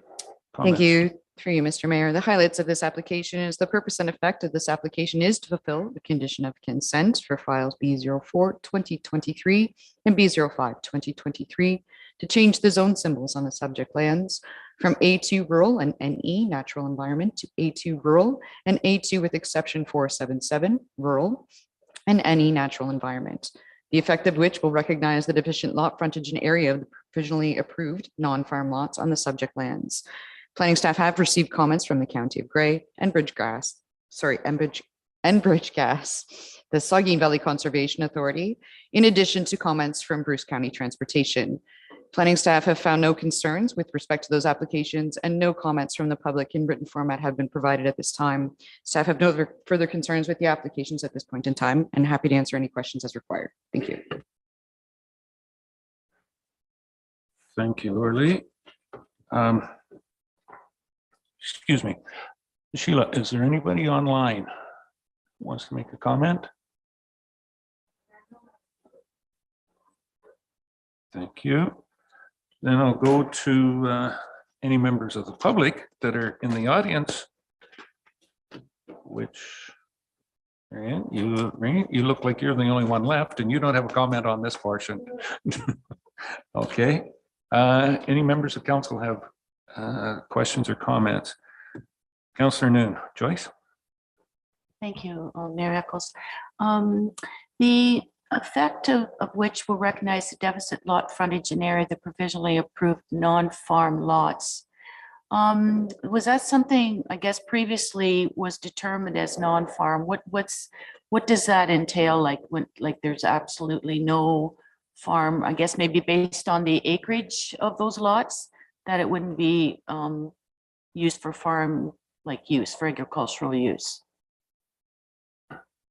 Through you, Mr. Mayor, that is correct. So the size of the lots is approximately 2 acres in size, which would, from a minimum distance separation component, not support the use of livestock, and zoning will permit a lot of that size to have livestock or be used for farming operations. That does not mean that they can't have gardens, et cetera, but it's not permitted for livestock use in terms of that agricultural definition under the zoning bylaw under 8.3. Question. Anyone else? Any other members? Pretty straightforward. Still nobody online? Okay.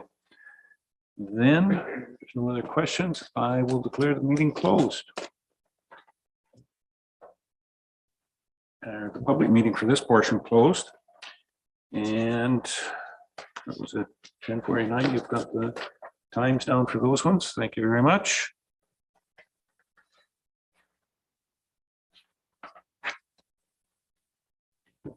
No other business at this time. Then the public meeting is adjourned. Thank you very much, Lorlee and staff, for getting us through and for everybody's participation. Now, do I need a motion to go back into council? No? Okay, so we'll resume with council. Back to the agenda.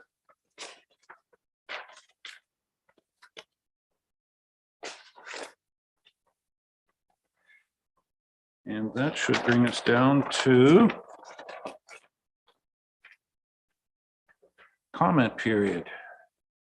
In accordance with the West Grey procedural bylaw, comments may be made to council with respect to any specific agenda items.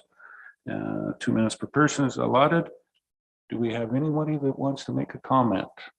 I'll go online first, maybe. Anyone, Sheila? Very good. I do have one member in the audience, Marion Ratcliffe. Marion, I think you've done this before, so ask you to go to the microphone for your comments, please. Marion? So yes, my name is Marion Ratcliffe, and greetings to Mayor Eccles, council staff, and the public. Thank you for this opportunity to speak regarding item 11.1.2, the volunteer management plan and policy. I did email council and staff a written commentary on specifics in the 2 documents, but wish to make this opportunity to express my general concerns. I would very much like to continue my efforts to work with West Gray to bring reform to outdoor lighting choices and preserve our nighttime environment, but find that neither choice offered, as they currently stand, the self-organized group or the registered volunteer provide me with the optimal situation to achieve these goals. The Dark Sky Group efforts cannot be compared to a bridge club. The self-organized option would create a barrier separating us further from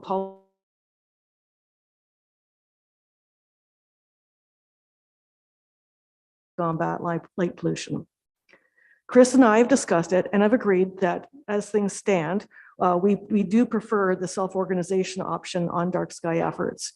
And I hope that the concerns I laid out in my written comments relating to opening communications, cooperation, collaboration, and support will be addressed, and the barriers raised as things currently stand will be lowered and the bridge extended so that this option will better allow us to achieve success.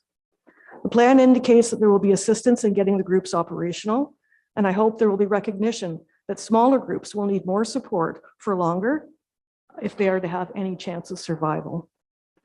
And as for the volunteer policy and application, one shouldn't need to engage a lawyer to sign up as a volunteer.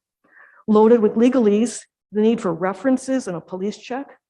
I belong to other volunteer groups working in public areas and with other people and have never faced anything like this, with the exception of one group, and that is only for the volunteers in a student education program with in operation with the BLEC.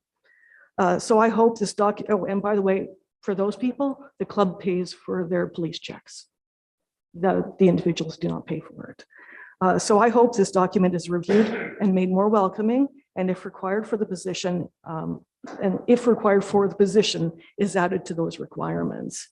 So I think the ideas are there, but they're too restrictive. You're either this or you're this, and there doesn't seem to be an allowance for synergy. And I think volunteering is a really important thing. It's what I do. And I hope that the discussion today and the changes are made to make this a more welcoming and a more effective program. Okay, thank you very much, Marianne. And yes, this will certainly be coming up further in the on the agenda. Comments have been heard. Any further comments, Sheila? Okay. Unfinished business. Not aware of any at this point in time. Then the adoption of the minutes of the regular council meeting on March 21st, 2023. Do I have a mover for those? Moved by Deputy Mayor Hutchison, seconder, Councillor Forster. Any comments, errors, or omissions? Call the question. All those in favor? Thank you, Doug. That is carried. We're able to see you. Committee and board reports. Can we accept those at all in one? Yes. We've got a Saugeen Conservation Authority, February 16th, West Gray Public Library from January 18th and February 8th are there to be received. We can receive those, all three of those. Do I have a motion to receive those? Moved by Councillor Shea, seconder, Councillor Noon. And any comments on that motion? Nope, Doug just had his hand up. I didn't take him to second it. So, okay, call the question. All those in favor? Any opposed? That's carried. All right.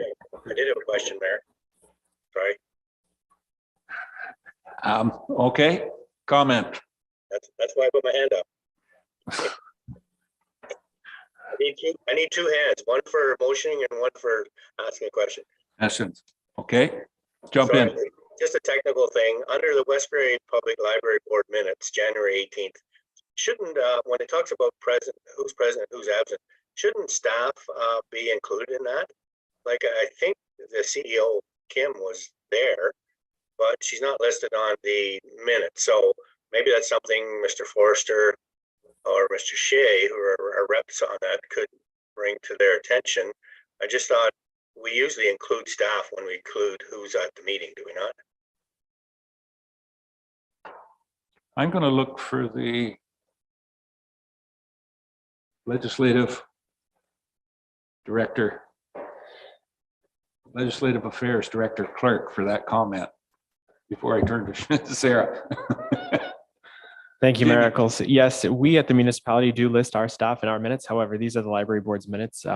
What they do with them is up to them. I think it would be prudent for them to list staff. However, they're not our minutes, so we have no authority to change them.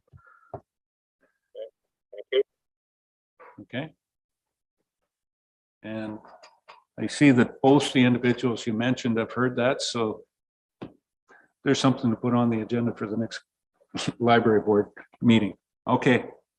All right. Correspondence. We have two correspondence sections that are there.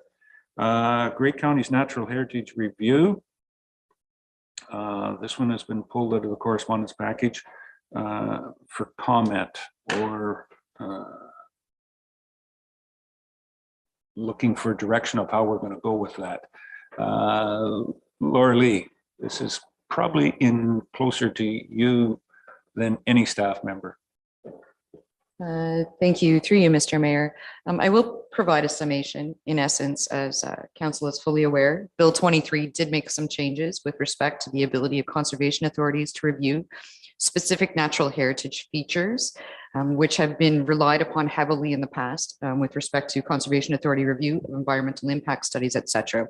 In essence, in generality, this report is summarizing that the county's position has been to move forward and hire a private staff individual that will be able to review those documents in the absence of the Conservation Authority Act being changed with respect to their ability to review natural heritage features. I know that Mr. Taylor is on, Director of Planning with the County of Grey. He is on and available by Zoom for further comment, or myself as well as required. Thank you. Okay, and as we've read through there, a number of the lower tiers that I guess in my summation, the county would be hiring somebody, and for the lower tiers, that individual will be able to perform that duty that was done by the Conservation Authority for a number of years. Any questions at this point? Any further comments, Mr. Taylor? Scott?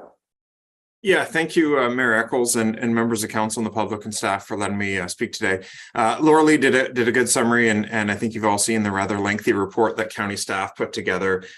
Just for those that don't sit at the county council table, the direction from county council was to proceed with hiring one staff person for now, and that would be to address the county's needs. And essentially the question before each of our 9 member municipalities is, should the county also hire a second staff person to address municipal needs? And so we've heard back from a number of municipalities so far indicating their preference in that regard. And I think the purpose of the correspondence here today was just to seek West Grey's direction as to whether or not they wanted to partner with the county in this regard and potentially have the county hire a second staff person. I will note that once we've heard back from our 9 member municipalities, we will be going back to county council with a second report with respect to whether or not the county staff are recommending that second position, depending on the will of the municipalities in that regard. That's all I have, but certainly if there's any questions from council, be more than happy, along with Laura Lee, to address those questions. Okay, do have one question at this point in time. Councillor Noon. Joyce, go ahead. Thank you for your comments. I was just wondering at this point in time, if you're able to release, has any of the other 9 municipalities requesting support by the county with the second person to help with our zoning and so on and so forth, or with the heritage, pardon me, the heritage review? Or are they hiring their own person to assist with their needs? Thank you. Scott? Yeah, through you, Mr. Mayor. Thank you for that question. At this time, we have heard back firmly from 5 municipalities who are all requesting that the county assume this role on behalf of municipalities. We've got one other municipality that the staff have had said yes, and they're waiting to have some further discussions with their council. And then we've got a few municipalities, including West Gray, who we haven't heard back from yet. So far, we don't have any no's, but we also don't have 9 yeses yet. We're sitting at 5 yeses, 1 tentative, and then a couple that we're still waiting to hear back from. When we first asked the question to municipal staff prior to bringing our report to county council, the opinion we got at that time was that for any one municipality, they probably don't have the workload and demand from a natural heritage perspective to justify a new full-time position at the municipal level, which is why it became so attractive to municipalities to potentially partner here to have the county fill this role on behalf of the 9 municipalities, since there probably wasn't the demand for one full-time employee at any one municipal level.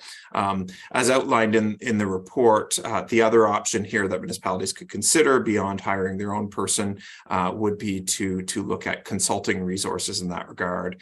County staff have concerns on going the consulting resources route in that it could be more costly and more difficult to administer on a consistent basis across the county, but certainly that would be an option open to West Gray should they wish to pursue that option instead of going with the county here.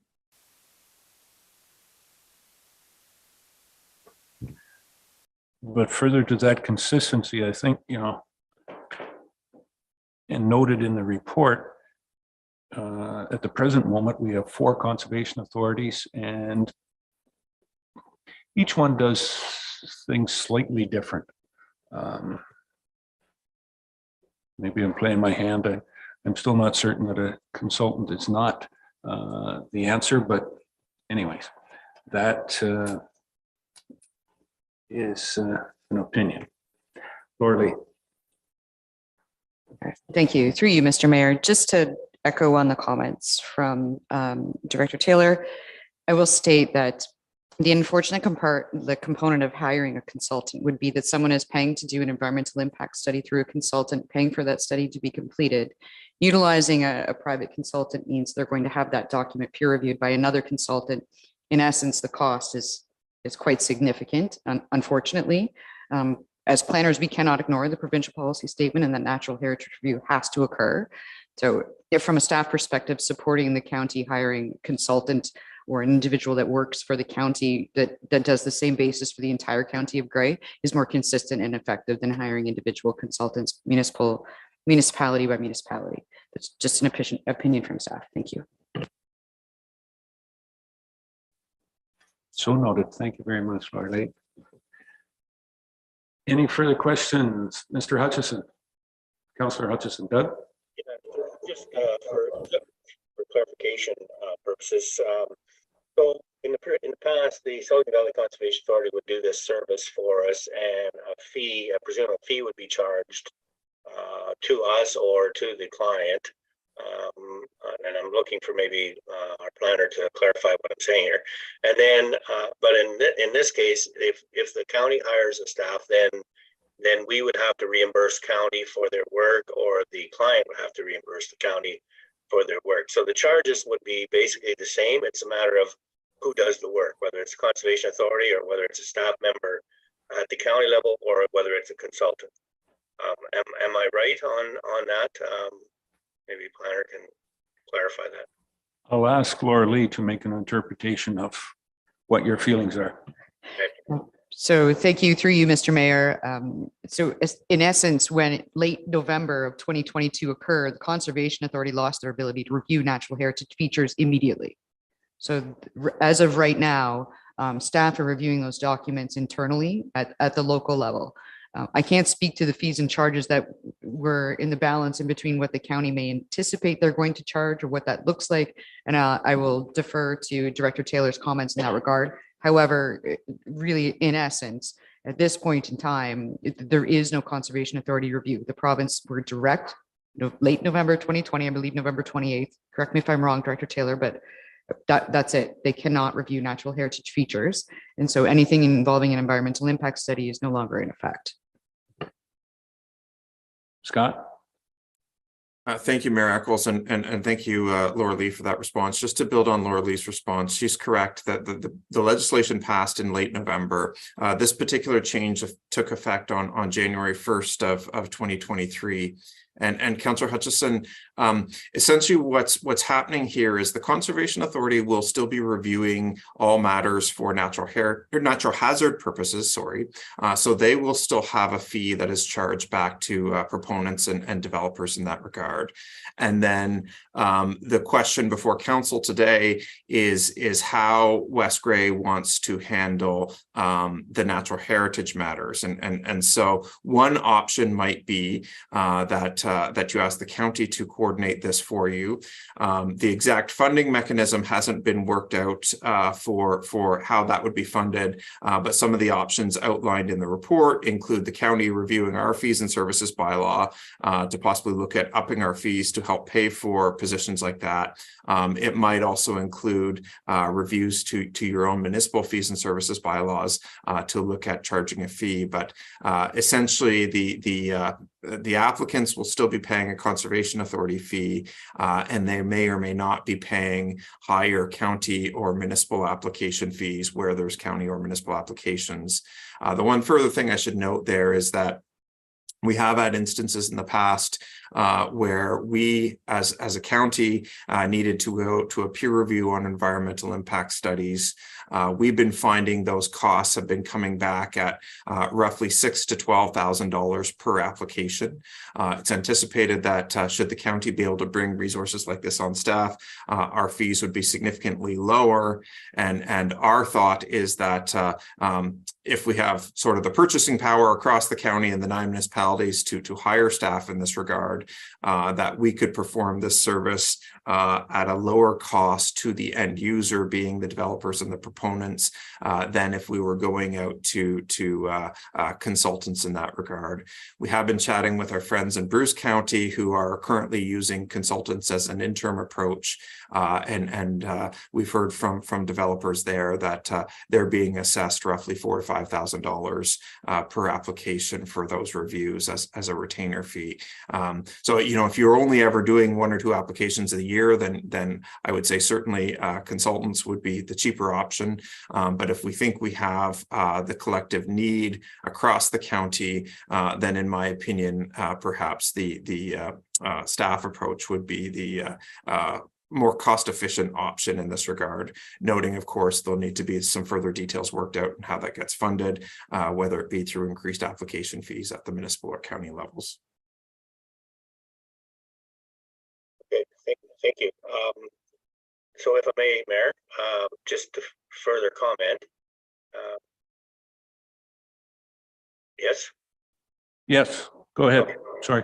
So it sounds like to me that the county's sort of waiting on us to make a decision and get back to them, and maybe staff are planning on doing that. I don't know. But as far as council goes, I would be in favor of making a motion to allow this county to hire a second person to do this job that Conservation Authority used to do. So I would be willing to do that, but I'm willing to listen to other members or what direction they want to give. Thank you. Okay, I'm gonna turn Jamie, you have a comment on that? Through you, Mayor, yes, I have crafted a motion. So if Councillor Hutchinson, if you'd like, I can read that to you for your consideration. Sounds good. That in consideration of correspondence received from the County of Grey respecting natural heritage review options, council directs staff to send a letter of support to Grey County respecting their recommendation to provide natural heritage review services on behalf of Grey County member municipalities. You're willing to move that, Doug? Yes, I'll move that. Very good. Seconder, Deputy Mayor, Tom? And I see your hand up, Scott. You want to make a comment on that? Or just a comment in general? It's getting close to lunchtime. It's usually the time you're speaking. That's an inside joke from County Council. I apologize, Mr. Mayor. I didn't realize my hand was still up. I guess I'm new to the Zoom technology, but no, I don't have anything further to say unless there's any questions. Okay. Any questions on the motion? Councillor Shea, Jeff? Sorry. Thank you. So when, pardon me, one of the points that Scott raised was it would depend on how many of these we expect to do in a year. Laura Lee, could you give us any idea of how many of these we typically do in a year? Thank you. Through you, Mr. Mayor. We can anticipate that there's at least 4 applications a year that require an environmental impact study. One of the, components of this is that individuals are deterred from having a severance when it's related to an environmental impact study. So it's not always predictable whether that individual is going to go through a study that is quite expensive for them to obtain and whether they're willing to pursue the consent in that regard. I would say at a minimum 3 to 4 per year. And so the options are, if the county does it, well, first of all, what's this concept of peer review? The person who does the study has to get it peer reviewed?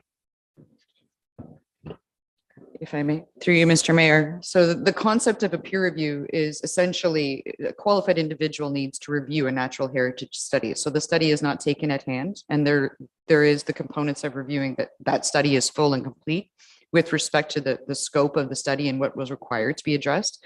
We don't take studies in essence for developments that are possibly constructed by, they may be an engineer, they may have a degree. However, not everyone has all of the fulsome expectations as a planner or an engineer to address all of those components. So most documents that are related to development of that nature are peer reviewed, whether it be through the conservation.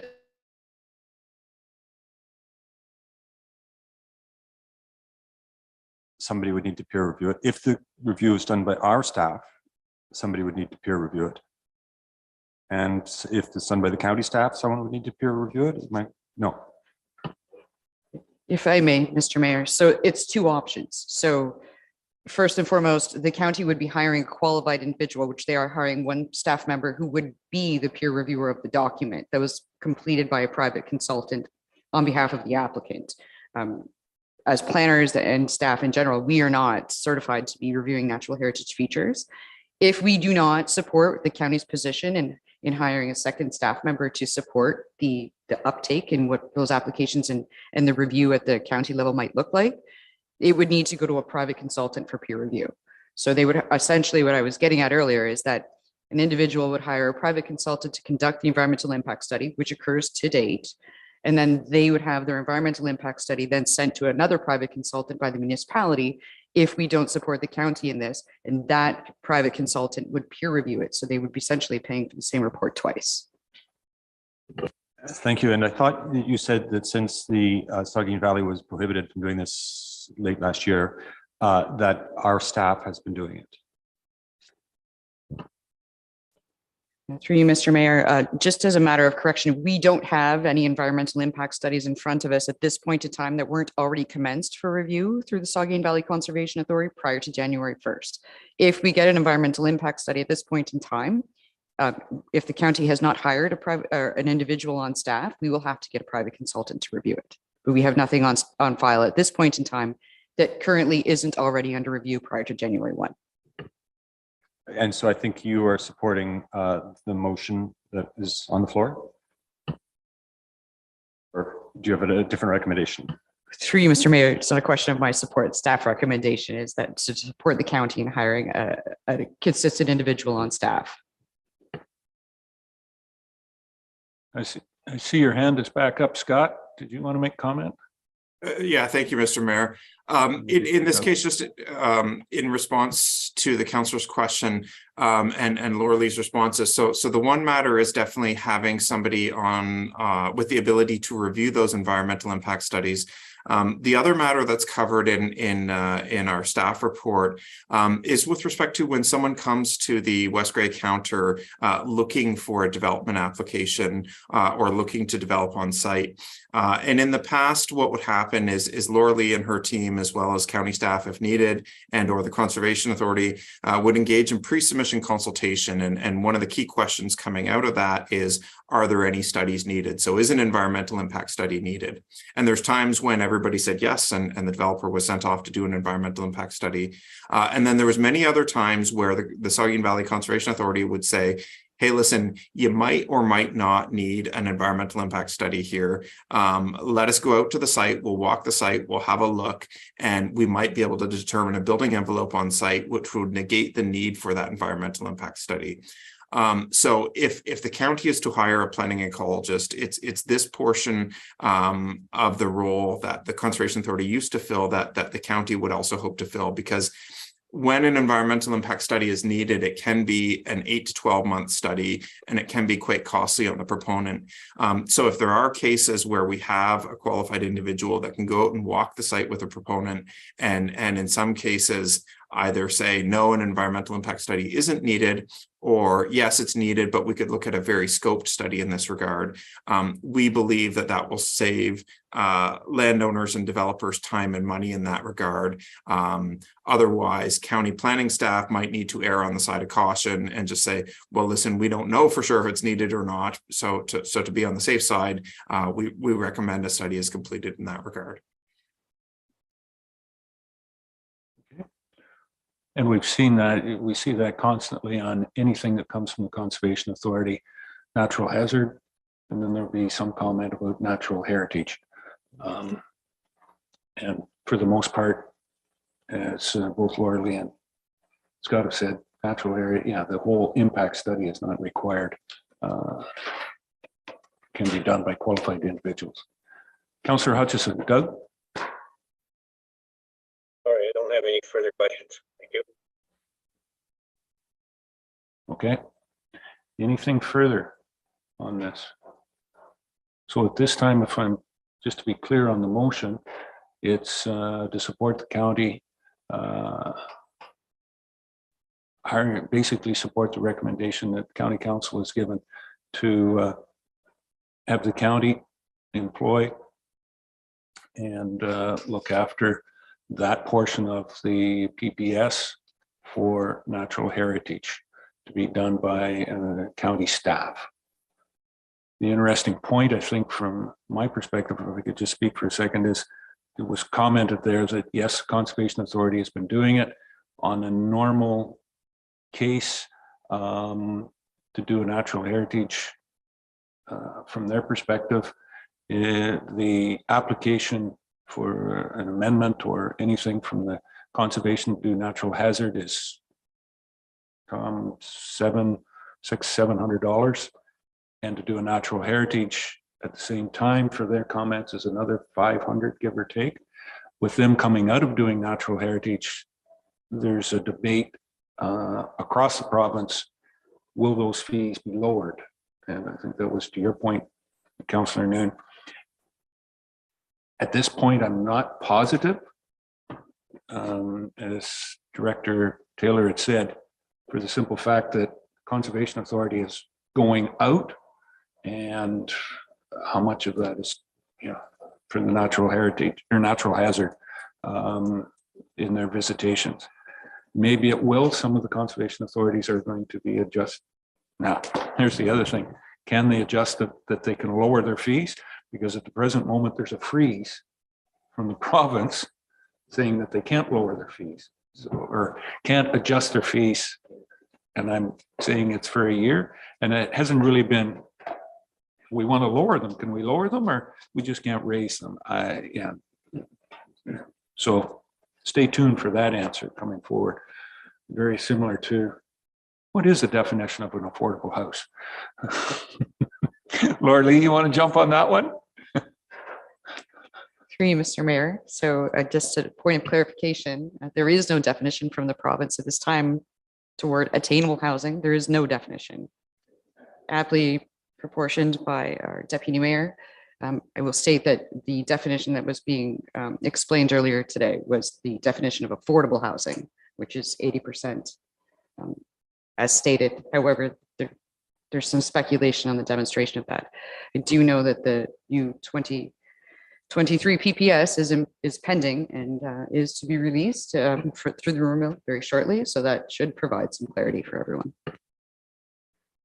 Just very excited about that release coming forward to us, certainly. Okay, any further questions on the motion on the floor? I'll call the question. All those in favor? Okay.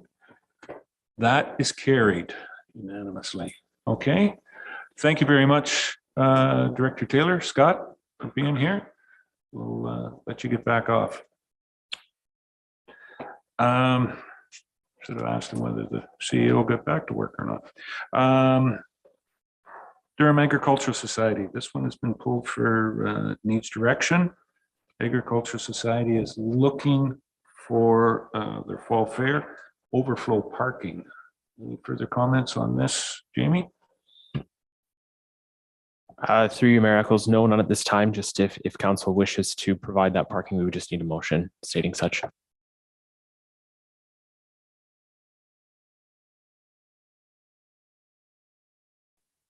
Anyone want to make that motion?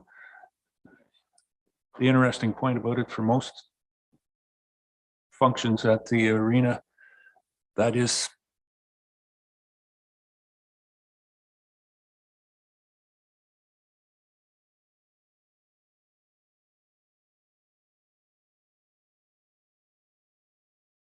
Jamie, you have a motion there? Through you, Mayor, yes, I do have something crafted that in consideration of correspondence received from the Durham Agricultural Society respecting a request to use the Durham Arena parking area for the fall fair parking, council approves the request to use the Durham Arena parking area for fall fair parking. Good. That would be the motion if somebody wants to move it or speak. Councillor Forster, you want to speak to that? Speak? No, I'll just move it. Thank you. Seconder? Councillor Noon, Joyce, thank you. Motion is on the floor. Anybody would like to speak to this? Councillor Shea. Thank you. Can anyone clarify what the boundaries and ownership of that is? The proponents say they're not clear. I believe Westgrave owns the whole property right to Durham Furniture, and we're leasing it to Durham Furniture. But I just wonder if anyone can confirm that. And is it from the back of the residential properties to the side of the residential properties on the other side? We own that whole property?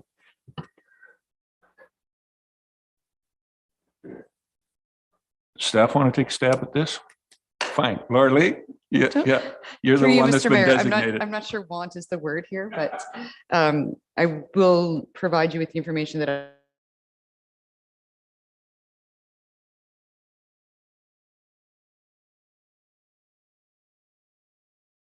to be purchased by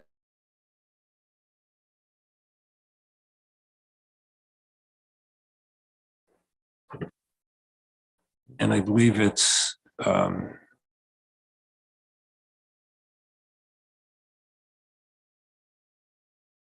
Sadler to Lambton, to the north, to the furniture. How it is situated to the west side there, my recollection, there's property lines, and I'm not sure that it is a straight line. Yeah, there's some variances in there, but that's the portion. And there is a lane that runs through the property from that's unpaved. Is it paved or unpaved? At this point in time, I don't know. At this point in time, there's a question of a lot of streets in Westgrave, whether they're paved or potholed or whatever, but it has a, what's the word for it? Reused surface on it. There's not gravel. I think there's some recycled material on that street. Yeah. So we probably own up to Station Street, and the property owners on the other side probably own up to Station Street. Yes. Okay. Yeah. On the east side. Yeah. That'd be where it is. Okay. Any further? And I think there is a delineation line from where the Kraylers Durham Furniture parking lot, they have, in an agreement with the municipality, it's so far south, I forget just exactly what the exact number there is. Through you, Mr. Mayor, that information can be obtained and provided for clarity to council, but in general, that is correct. Okay. All right. Any further questions or comments on this for the Agricultural Society parking? Call the question then. All those in favor? Any opposed? That is carried. Further to that, on correspondence, there is there's 4 other pieces there. And recommendation is just to receive, just for information. Have a motion to receive those 4. Deputy Mayor Hutchison and seconder, Councillor Noon. Thank you. Any questions on that? Call the question. All those in favor? Any opposed? That is carried. Okay, down to the real good stuff. It's always that way with the legislative services. Correct? Right. 11.1.1. Jamie's stab at the revised start time and meeting format for second meeting. Jamie. Thank you, Mayor Eccles. So this report is being brought forward on a notice of motion from council directing staff to bring forward a report on a revised start time and meeting format for the second council meeting of the month. After staff had investigated options, the recommendation is that the second meeting of the month be changed to a start time of 9 a.m. in a hybrid format to allow for in-person participation and remote participation if desired. With some exceptions, council meetings are generally held on the first and third Tuesday of each month, and having both council meetings commence at 9 a.m. will reduce staff overtime costs and promote a healthy work-life balance. The ability to delegate at and view council meetings electronically has reduced the demand for hosting in-person evening meetings. And in my investigation, many municipalities in Grey County have moved away from hosting evening council meetings. So with that, I'd be happy to take any questions. Okay, we're introduced. Any questions for Jamie on this? Councillor Shay, Jeff, go ahead. This seems like quite a reasonable idea to me, but I was curious by your last phrase. There are many communities within Grey County or Grey Bruce, did you say, have gone this way? Can you say like how many? Specifically, no. And when I was doing my investigation, I was looking at evening versus afternoon. Some were doing afternoon as opposed to evening. I can't say with certainty how many still had evening, but I know it wasn't many. I want to say maybe 2 or 3. But by and large, most are moving toward a daytime or early afternoon meetings. Could I move acceptance of this recommendation? Absolutely. Okay. Moved by Councillor Shay, a seconder. Deputy Mayor Hutchison. Any further comments on that? To your question earlier, Jeff, I think out of the 17 municipalities that are in Grey and Bruce, my thought is that it's 13 or 14. I'm not just 100% sure on that, but at least 13. I think 14 have gone this way. Yes. Yeah. Okay. And 2 out of the other 3 or 4 are investigating the same thing that we're discussing here today. Okay. All right. With that, no further questions on the motion. All those in favor? Any opposed? That is carried. All right. Volunteer management plan. Jamie, I believe you're the staff lead on this one as well too. Go ahead. Thank you, Mayor Eccles. This was a joint report between myself and the Corporate and Community Initiatives Officer, as well as the CAO. Just one point of clarification. The agenda says volunteer management plan. However, the report actually should have been titled volunteer program policy, just to provide some clarification there. So Staff have been investigating ways to have the community get involved through volunteering and other formats. What we have noted is that community involvement in West Grey is strong. Former West Grey committee members have noted that the committee model hasn't been working for them, as they would like to volunteer in other ways rather than through a legislated body. A volunteer program policy will allow for greater number of community members to get involved, and moving away from the committee model streamlines volunteer engagement by allowing volunteers to get involved at a tactical level as opposed to a governance level. So our recommendation is that the volunteer program policy be approved at this time. All right, thank you. Any questions or comments on the policy as presented? Okay, Councillor Hutchison, he's got his hand up first. You're just slightly hesitant there, Jeff. Doug, go ahead.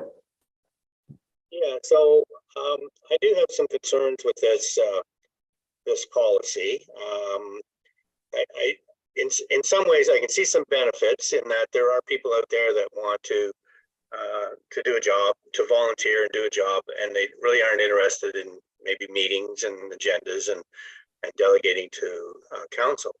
But on the other hand, I think if we go ahead with this policy, we're going to lose volunteers because, as one of our citizens always mentioned too, is that, you know, as far as getting background checks, police checks, I'm thinking of some of our gardeners, people who are going to be working in a garden. I don't know if it's really important that they have a police check to work with flowers. And it's not like there's children in the garden and so on. So I question the whole police check thing. To me, it looks like, yes, we're getting rid of maybe the idea of committees and committees delegating to council. But on the other hand, it seems to me that we're putting a lot of staff time into this in terms of interviews and background checks and having applications come in and so on. So it seems to me, rather than people just putting their name on their list and say, I want to volunteer, and we record that, there seems to be a lot of staff time involved here. So I have some real concerns with this. I think we're going to lose volunteers, put it that way, because a lot of volunteers just want to help out and they don't want to get involved in a lot of application type process and so on. So that's where I'm coming from. The way it is right now, I can't support it. Thank you. Comment on that and how implementation, we see the implementation. This is policy, I guess, but I think what Doug is asking, how it would be implemented, and is it as onerous as what his interpretation is? Madam CEO. Laura. Thank you, Mayor Eccles, and to you, Councillor Hutchinson. I do acknowledge that there would be considerable staff time coordinating this program at the initial stages. Once it's up and running, then it would be a matter of maintaining the volunteer program. I'd like to put some clarity at the get-go here that police checks, it does say in the policy as required, and there would be no cost to the volunteer for that. We've got confirmation that those are done at no charge. So that barrier would be removed. Police checks are going to be required for any committee member or any volunteer, that's working with vulnerable sector individuals primarily. That's really what we're getting at with that. I do take Ms. Radcliffe's comments to heart, and there are some things that we probably would like to tweak in this, but fundamentally what we're trying to achieve is, and anyone that was on council last term would have experienced some of the frustration from the committees that really their hands were a little bit tied by our council meeting cycle. The fact that they would bring a recommendation, it would be 2 weeks before it would get to council. And then, it was just that time delay that was frustrating some volunteers who really just wanted to make a difference in the community, a visible difference. So I think there is truly a sweet spot, and starting with the volunteer registry will give us that opportunity to have people serve their community at a different level. They're really, they're really moving things forward rather than having meetings minutes repeat. Mr. Cody is going to be the lead of the volunteer program because he's typically the go-to for any inquiry in this nature anyway. He can speak to how the logistics will be, but I do agree that there'll be a little bit of staff time at the beginning. But once everybody's up and running and they know their assignment and they're making a difference, I think that it will just self-run it.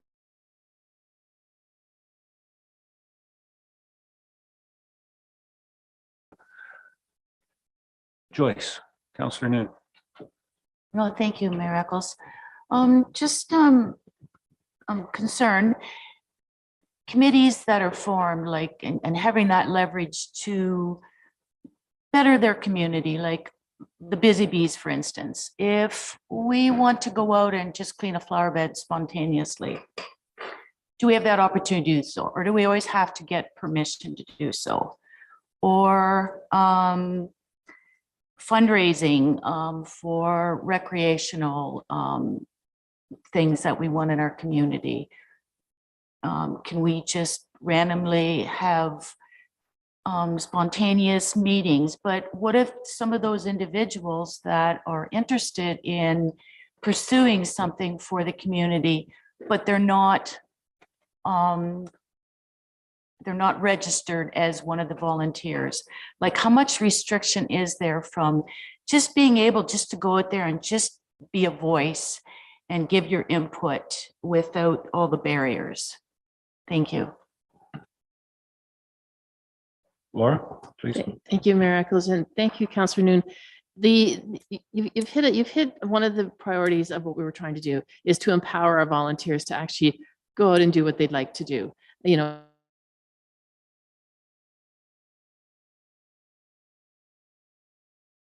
that they're dealing with the butterfly garden or whatever they're working on, so that we're aware that they're out there, and if they need anything from us, we can schedule public works crews to provide mulch or whatever they're working on. It's not about permission. I'd like to make that very clear. It's about working together and collaborating. Any group that organizes as an arm's length group, that's like any other citizen that wants to register to delegate to council with what they're working on, what they might need support for, and how staff can contribute to that. So we're trying to lessen the red tape and enable volunteers to do the work that they're looking to do. I often think of they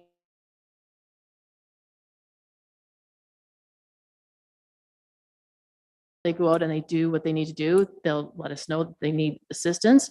We schedule that, we meet them, and off they go. So, you know, trying to formalize that a little bit more so that we can give them some safety training. We can give them some safety vests or whatever we're doing to make them visible, and just to know that we're supporting them, but we're not holding them back. I think that's really what we're trying to get to, and taking away a little bit of the formality and letting them be volunteers that are out there making a difference in their community.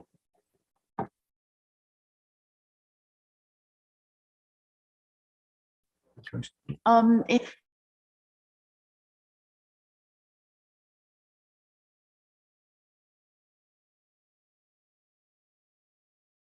the road program, and maybe do an adopt a garden program that individuals then are kind of earmarked for certain areas in West Grey that they'd like to look after and be recognized, maybe with signage or something, just to kind of know who's responsible for those areas if something should come up, whether it's vandalism or maybe that's pretty broad, but I mean that somebody's in fact an area where somebody's put something there personally without a cost to the municipality. So if maybe we could maybe even incorporate some kind of a program like the Adopt a Road, just for a suggestion. Thank you. Through you, and thank you for the comment, Councillor Noon. That is basically the evolution of where I see the volunteer program going. So basically right now, yes, there would be some front-loaded effort in getting volunteers on, getting them in a list, and basically, I don't want to say putting them into buckets, but putting them into groups of where they would like to work. Because as you have referenced, like the Busy Bees, they primarily focus in Ayton. So we would basically be building volunteer groups for each community, and they would, especially with planting, because that's what typically comes to mind with this policy, is we could have volunteers assigned in each community, and similar to the Busy Bees in Ayton, have centralized groups. And then eventually I can see the program growing into almost an Adopt a Garden program.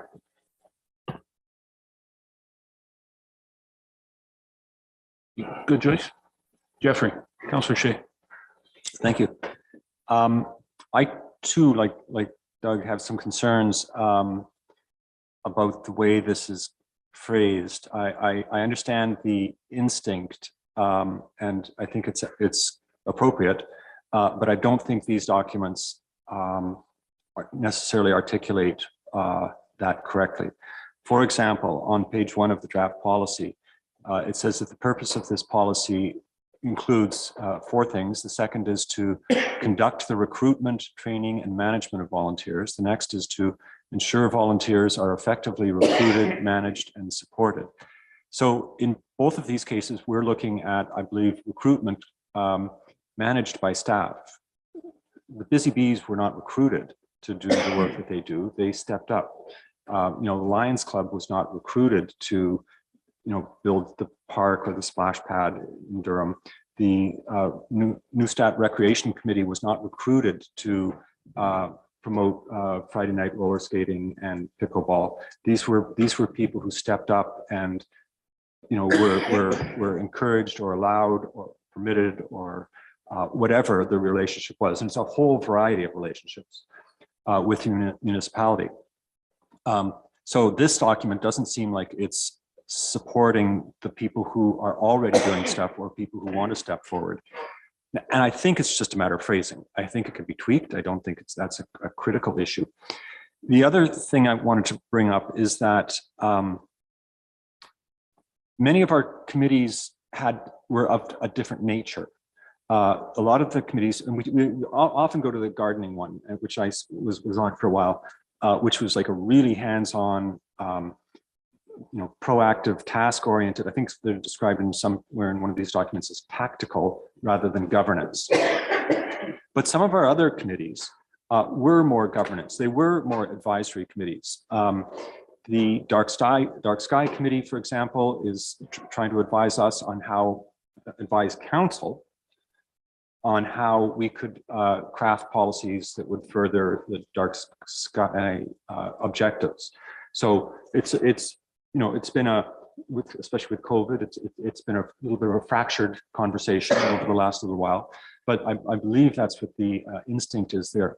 And I want to take the example of the Climate Action Committee. Climate Action, I think it's called sustainability. I think it's called three or four things in the last couple of years. That was an initiative where the municipality decided that they wanted to make this a priority.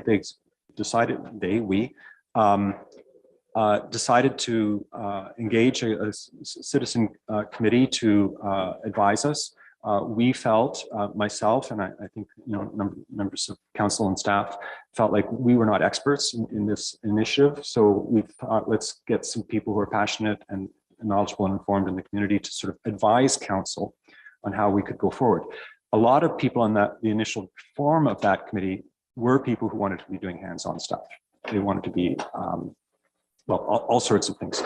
But it evolved over the years until it became a really sort of strong, smaller, focused group that understood their role, was advising council, and had no problem with organizing agendas, had no problem with keeping minutes.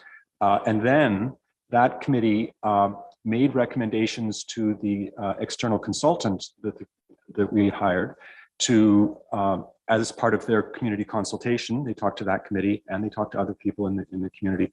And the consultants took the recommendations of that committee, incorporated them into a draft report, and presented the draft report to council for approval. So council ended up approving that. I don't think we did. We received it, but we have yet to actually formally approve it.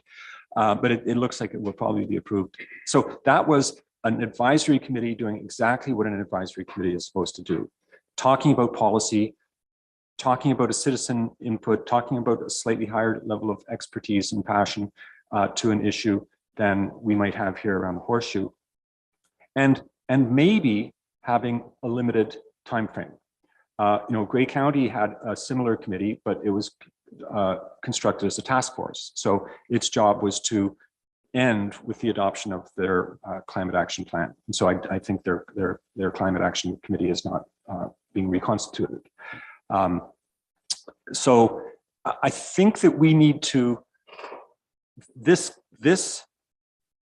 proposal here talks about one section of what was going on in our committees. The busy bees, the garden people, the bridge people, game of bridge on Friday nights. But there are other aspects to the roles that committees have within our community that I think we need to continue to support. I think it's a little bit awkward that we, after the election, we did not reconstitute the committees. And then here we are 5 or 6 months later saying the committees expressed dissatisfaction with the structure and form that they were operating under. Well, haven't been operating. If those committees existed today, if we had reconstituted those committees right after the election, and now 5 or 6 months later, we said, we're thinking of like changing these to a different format, I would like to have delegations from those committees come in and say, that's great. That's great. That sounds like a much better form. We'd love to do it that way. Or to say, wait a sec, we see our role as being, advisory committees, and we're happy to do the paperwork. But we don't have access to those committees because they're in limbo right now. So I'd like to postpone. I'm not going to make a motion to defer at this point because I want the discussion to continue. But I'd like to postpone a decision on this until we've had a chance to talk with former committee members to see if they think this is the way that they can best be served. I'll undertake that on my own initiative. I don't know if other councillors or staff want to undertake those sorts of discussions as well, and then come back to a future discussion with more informed insights. Thank you.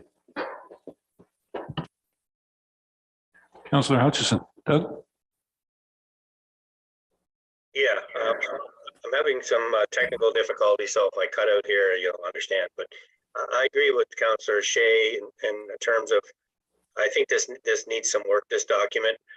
My concern is, like, it's fine to have a working group and people get together. I'm thinking, for example, our flowers group. So they've sort of, some of them have designated certain flower beds that they're working on. My concern is how do they communicate with council to know what's going on? I know we were told last term that the committee doesn't direct staff, but how do we communicate with staff to get things done? It will have to be through a delegation then? How is that going to work in terms of some of these committees moving forward? Like I think in the trails group that I was involved in, I can see having friends of the trail group or something.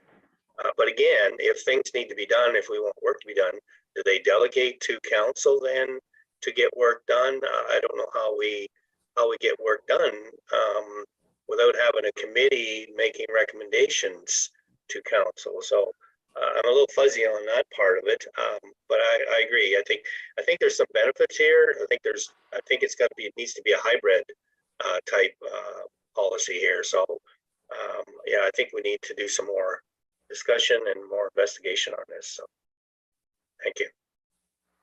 I take it there was a couple of questions there. Laura, do you want to please? Sure. Thank you, Mayor Eccleston. I'll rely on the clerk and Mr. Hewlett if I've missed anything. Councillor Hutchison, yes, those groups are welcome to delegate council. What we were thinking really is that the groups would meet initially with staff, put together a work plan, bring that to council. We are bound by the budgets that have been approved, so everything needs to fit within those parameters. So when it gets to, for example, the Trails Committee, we've got $10,000. What's your recommendation? Staff would bring that to council. While this looks like there's a lot of staff involvement, it really is at an operational model. So the volunteers would ask, they would provide their vision. Staff would say, okay, let's talk to council about that. And whether the volunteers want to organize and come to council as a delegation or whether it comes through a staff report, it makes its way to council for direction. And I agree that some of our other committees, which, the report talks a little bit about, one that was truly an advisory committee was economic development. They were instrumental in putting together data that will help shape the eventual strategy. But until that strategy is drafted, that committee, there's not a lot for them to work on until that point in time. So would we resurrect that committee? Quite likely, I would be requesting that they come back to work on a project specific basis. So Councillor Hutchinson, when you talk about a hybrid, I think we're going to get there. Happy to take this back and, work that through a little bit further, because there are some committees that we do seek advice from. But the majority of the committees, we talk a lot about the gardens and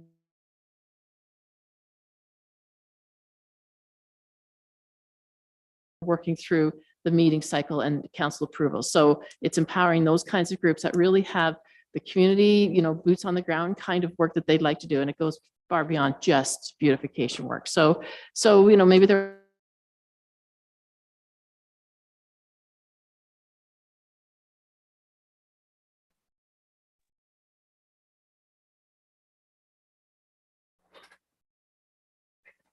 Maybe.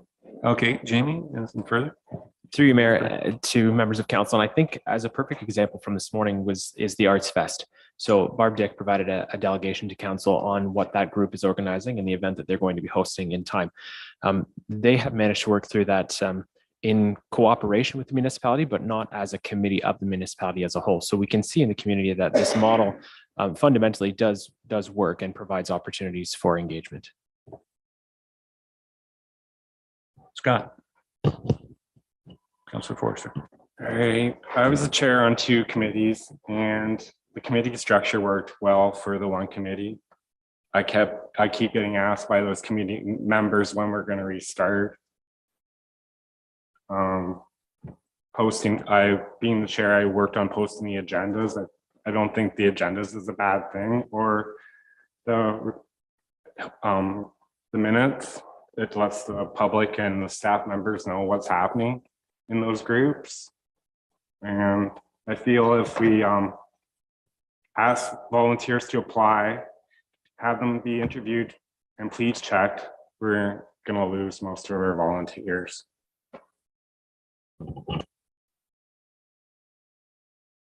Cody? If I may, through you, and thank you for the comment, Councillor Forster, and to reference the committees that you spoke to are the same committees that Councillor Shea spoke to earlier. Those committee members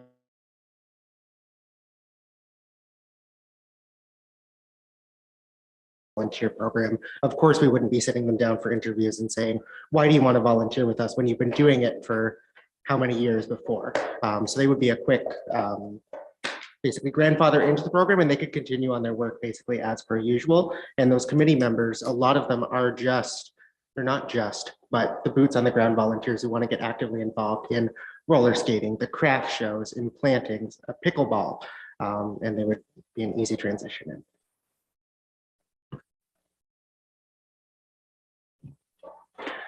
Councillor Hutchison. Doug? Comment further? Yeah, sorry, I'm losing some of the conversation here with my internet, but so are you saying, Cody, that not everyone would need a police check? It's more for the vulnerable sector? Is that what we're saying? Yes. Okay. Yeah, so I think that would help for one thing. I mean, the application is one thing. I think the application for volunteers needs to be simplified. I'd like to have further discussion maybe with yourself and Laura. I'm missing some of the conversation today. Just in terms of how this is going to work. But obviously, as Councillor Shea said, we maybe need to have further discussion and investigation going forward. And some of these, the committee thing, I think the agenda, some way of keeping track of who's doing what in terms of the agenda and whatnot needs to be done. So that's something maybe further discussion too. So anyways, I'll leave it there. I just I can't see passing it the way it is at this point, but we do need to move forward on this too. Okay.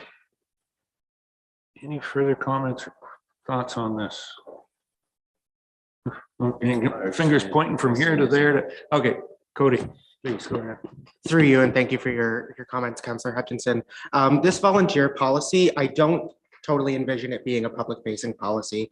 Of course, it outlines our volunteer program, but as we develop that program, I would envision a friendlier how to volunteer in West Grey. And really, as staff, it's our role to guide them through the process. We're not going to burden our volunteers with all of the policy and everything. We're trying to get them involved. So we're going to make that as easy as we can. Councillor Noon, Joyce? Thank you. Again, from a recreational committee perspective, I will admit the group found it very frustrating with all the political, the way the meetings were to be conducted in difference to what Councillor Forster was mentioning.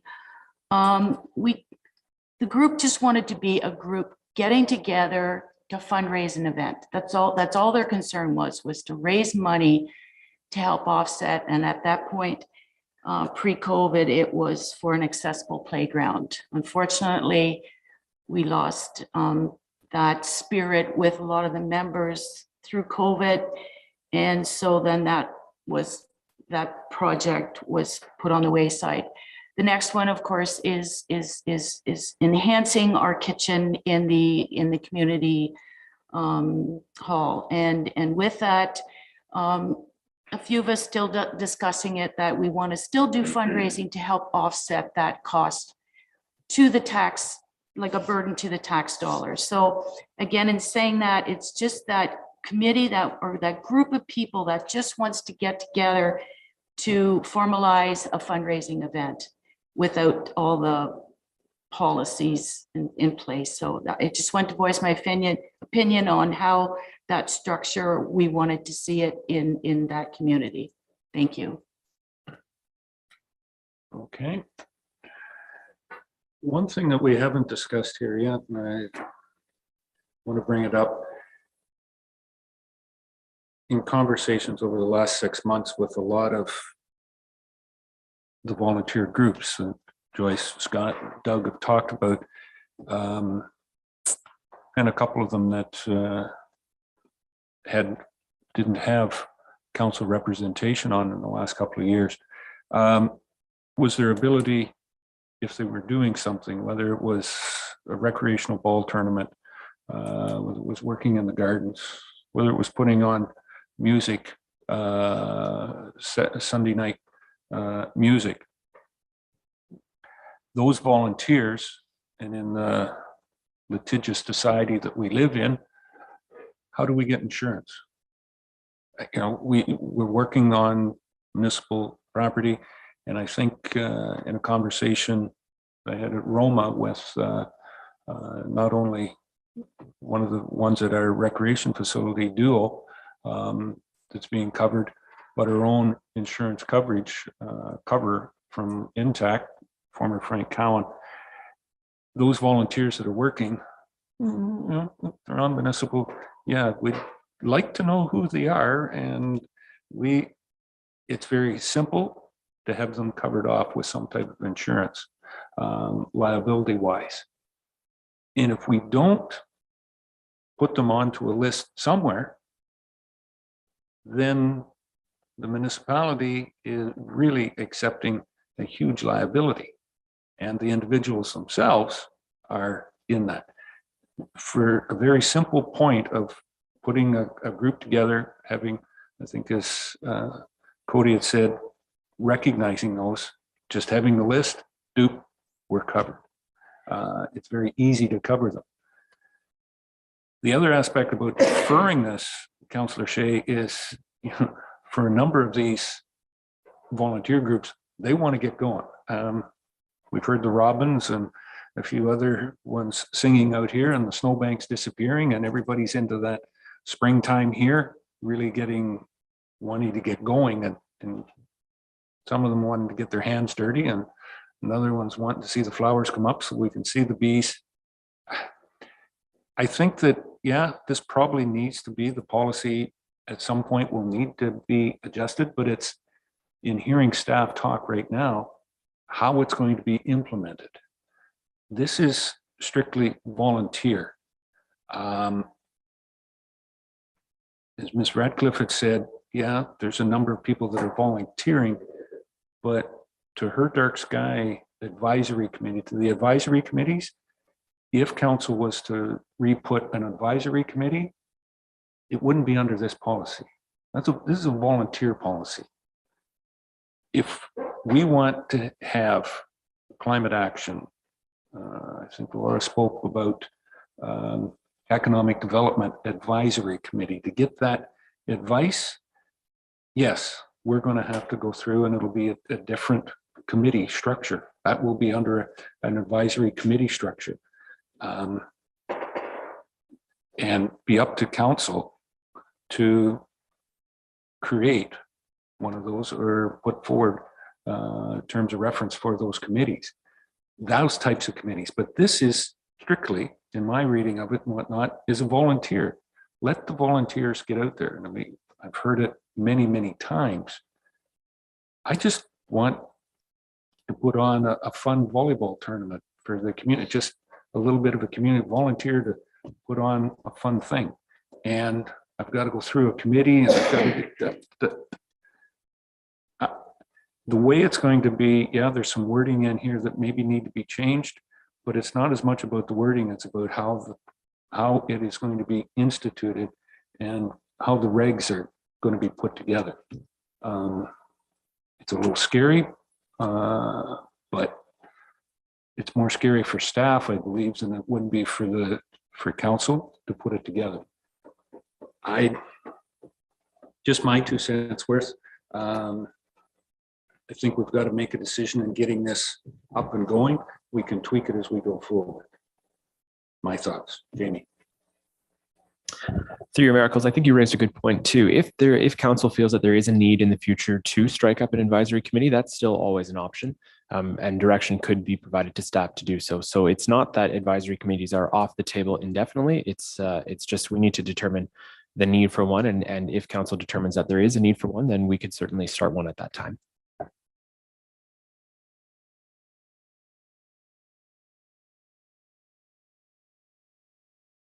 Any further discussion? There is a recommendation here to move policy and get us going forward on getting those volunteer groups. I think that's the main thrust of this at this point in time. I don't believe that Cody is bored, but this will give him more work to do.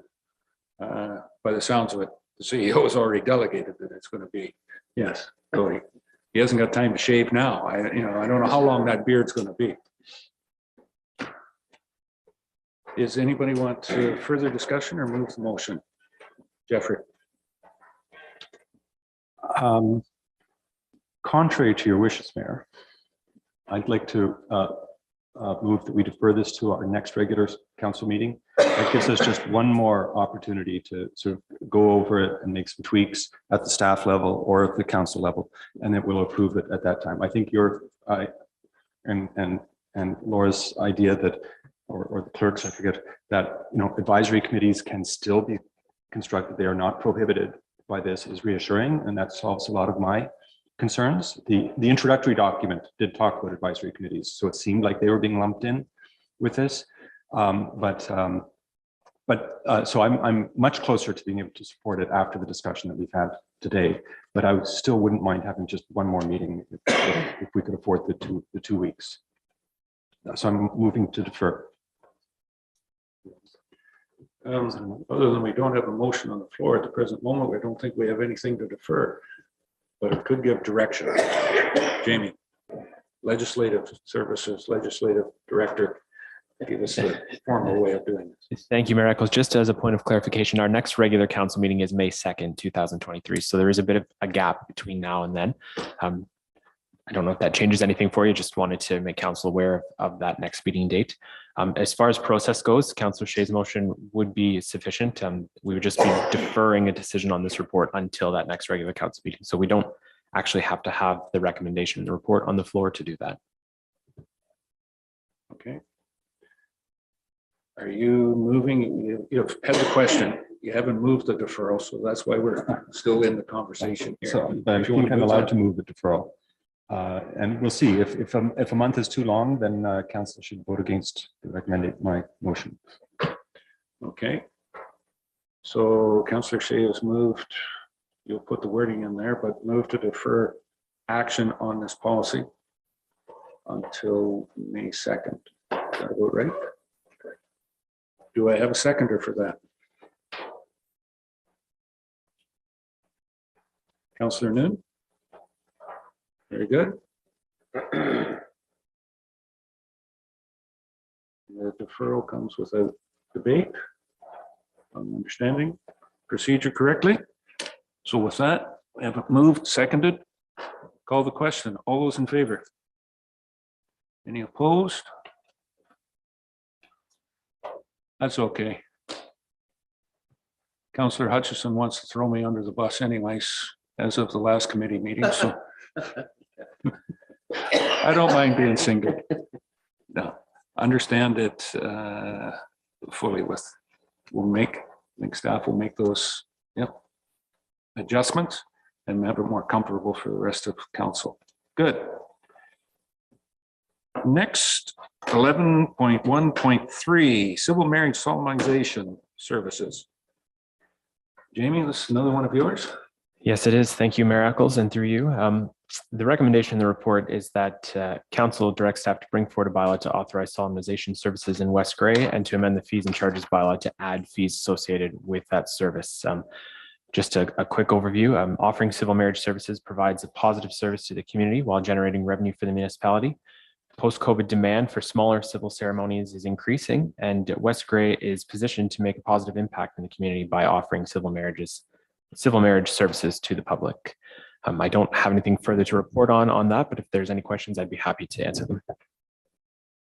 Okay. Reports introduced. Excuse me. Anyone, any comments? Questions on this? Councillor Shay, Jeff? So this is, so we would just conduct what you would conduct weddings here at City Hall. It's through Mayor to Councillor Shay. Yes, that is correct. So we could offer those services here at the municipal office, and we could also go to a location of the couple's choice if that's their wish.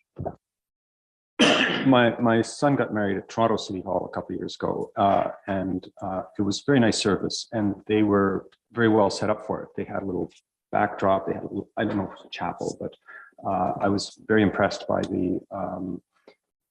the solemnity of the occasion. I thought a City Hall wedding would be like, standing at a wicket, waiting for your number to be called or something like that. So I think this could be a really beneficial service to the community if done right. Thank you. Okay. Recommendation there is in front of us. Somebody want to move this? Deputy Mayor, second. Jeff, Councillor Shay. Any further questions or comments on this? Budget wise, there's no effect on the budget. We're not decorating too much up, are we? Through you, that is correct. This is a no-cost service to offer as a whole, and it is revenue generating. So it should not cost the municipality any money to offer this service. Very good. Okay. Any further questions? Councillor Hutchison. Yeah, I'd just like to suggest maybe we could use the mayor's office to decorate it up for weddings.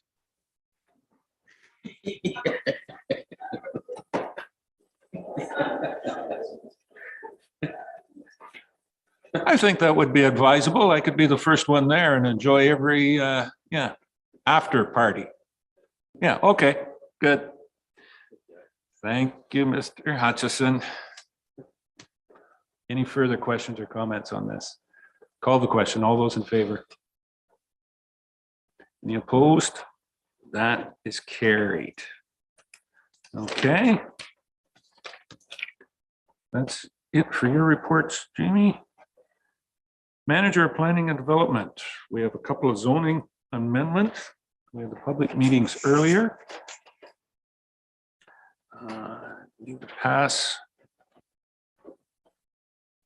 the zoning amendments, and the first one, 11.2.1, 06/2023, Hill Silverton. Do we need any comments from planner? Council on that one? Any questions of the planner on this one? Said the public meeting was earlier. Need a motion to approve that zoning amendment. Who would like to move that? Moved by Councillor Forrester, seconded. Councillor Hutchison. Thank you. Any further questions or comments on that zoning amendment?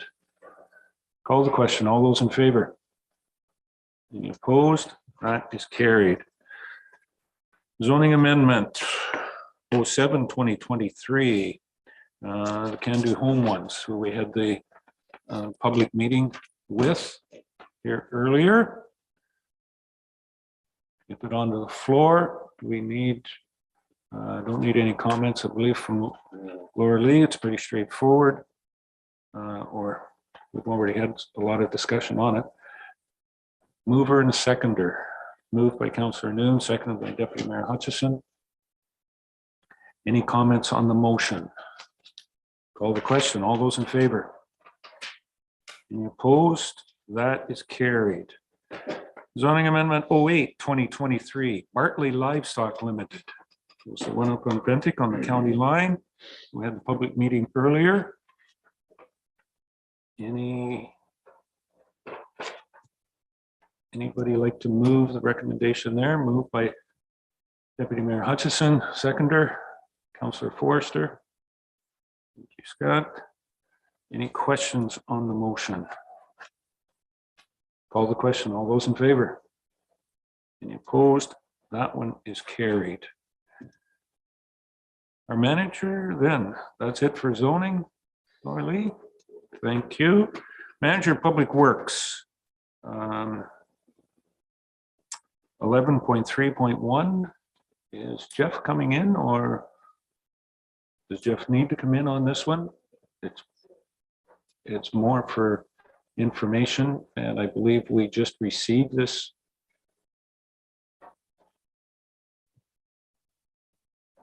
There's the heavy footsteps of Public Works, right on time. No. Right on time, Jeff. We're at your report. 11.3.1 is the 2022 Drinking Water Systems Annual Report. We've had the package for our perusal. The report has been in our package for perusal. Any questions on the report? What I would say to the public out there, it was an excellent report. No deficiencies noted in the system from the inspection. And anything further to comment on it, Jeff? There's no additional comments other than what's in my report. I will draw your attention to just near the end of the report where we discuss our work plan for 2023 and 2024 and moving forward. 2023, we're doing a major refurbishment of the Neustadt water tower. We're continuing the EA process here in Durham, and that needs to be a priority moving forward. For 2024, we'll need to renew the drinking water licenses for both drinking water systems. And long-term vision, we need to make the Durham standpipe replacement a priority. Those would be the key points to focus on from the report. Okay, thank you, Jeff. Councillor Hutchison. Doug? Yeah, I agree. We definitely need to do some work on some of our infrastructure on the in the water system. But I'm just curious with the samples that were taken when they were comparing. A lot of the dates was August 15th. I'm just sample date. I'm just curious why just August 15th? Is that like a biannual sample, or I presume that we're sampling all the time, basically, right? But just the report uses August samples. Can our director talk about that? I'm hopeful that he can, because I know I can't. Yes, through you, your worship. What happens is there's multiple different types of samples we have to take. The biological or microbiological samples are taken weekly, but there are some physical chemical samples that aren't microbiologically related. They're completely different, and they're only required to do once a year, with the exception of nitrates and nitrates in THMs and HAAs, which are done 4 times a year. But the other ones are only once a year, and that's why you see one consistent date for a substantial amount of the physical chemical samples. Good point to clarify. Thank you. And one other question having to do with the brief loss of UV in Newstead water system. Do we know why did that happen? It was in September 26, 2022.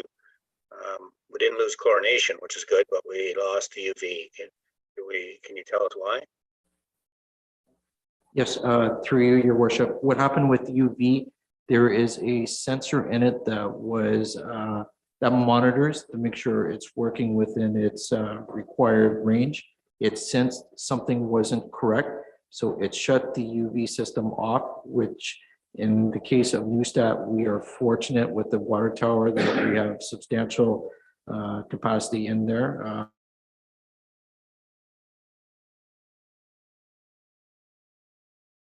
Taken offline while the UV itself was repaired. Chlorination was never lost, but there was no threat to the public as a result of that loss. Okay, thank you for that. Thank you. Further, Councillor Noon. Joyce? Thank you. I realize with the infrastructure for the upcoming, the Durham standpipe, I would hope that there's funding available. That is going to be a definite cost burden to the users on the system. So is that something that you're being proactive with now to try to find some funding to help offset those costs? Currently, there is no funding opportunity out there for that type of infrastructure, but it is staff's wish that we continue to monitor for a funding project and make that the priority if and when funding comes along. If we have to save up cash for that, it'll be a long time before we can move forward with it. So yeah, funding is probably the only way that project's going to proceed. And I'm thinking, Jeff, you're probably looking at sometimes the standpipe is the flag of the municipality or flag of the town or village that you're going through. That it's there, but there are other options for, as in Durham. Yes, there's a standpipe, but there's also the cement reservoir that's there as well too. That costing one way or the other might be effective and efficient.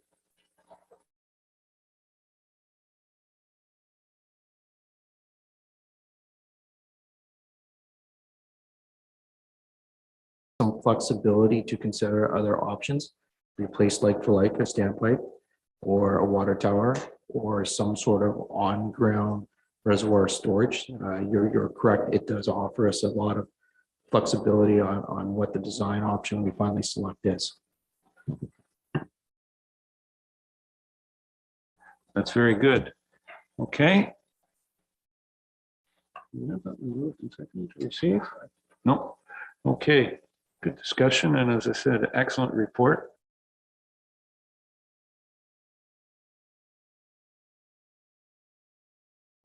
Up to pace, and interesting that this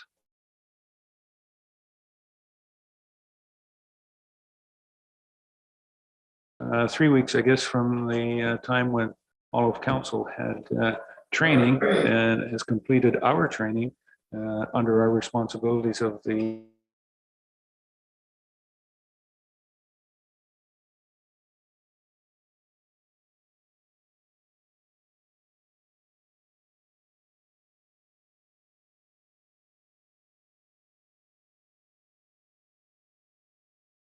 onerous responsibilities, as we've heard that day from the municipality, from the staff, but certainly as council members as well too. Good. Mover and seconder. Still need one on receiving. Councillor Noon, second. Yep. Okay, we'll go with Councillor Shay. Jeff, thank you. Any further questions on the motion to receive our water report? Call the question. All.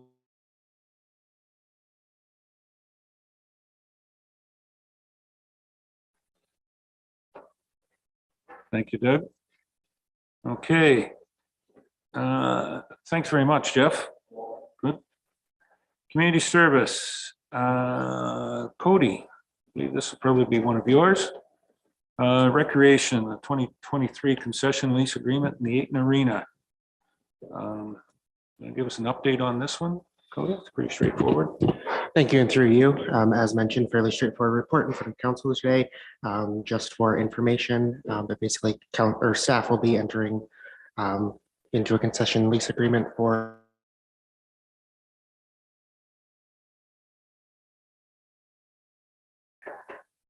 Any questions for Cody on this? Councillor Hutchison. Doug? Just quick question. I'm just curious about the equipment that's available in that concession booth. Previous applicant brought in a lot of his own equipment, I believe. So what do we have for equipment in there that they may or may not be able to use? Thank you, and through you. Basically, the concession stand is as is where is. There's no equipment supplied with the rental. It is just merely the space. Okay, so they'll have to provide their own equipment then. Correct. Okay, thank you. Okay. Any further questions on this? Then I'll need a motion to approve. Do we need a mover and a seconder? Moved by Deputy Mayor Hutchison, seconded by Councillor Hutchison. Any questions on the motion? Call the question. All those in favor? Any opposed? That is carried. Thanks very much, Cody. Great. Director of Infrastructure and Development, 11.5.1. Musgrave Police Station Architect Update. You want to comment on this one, Carl?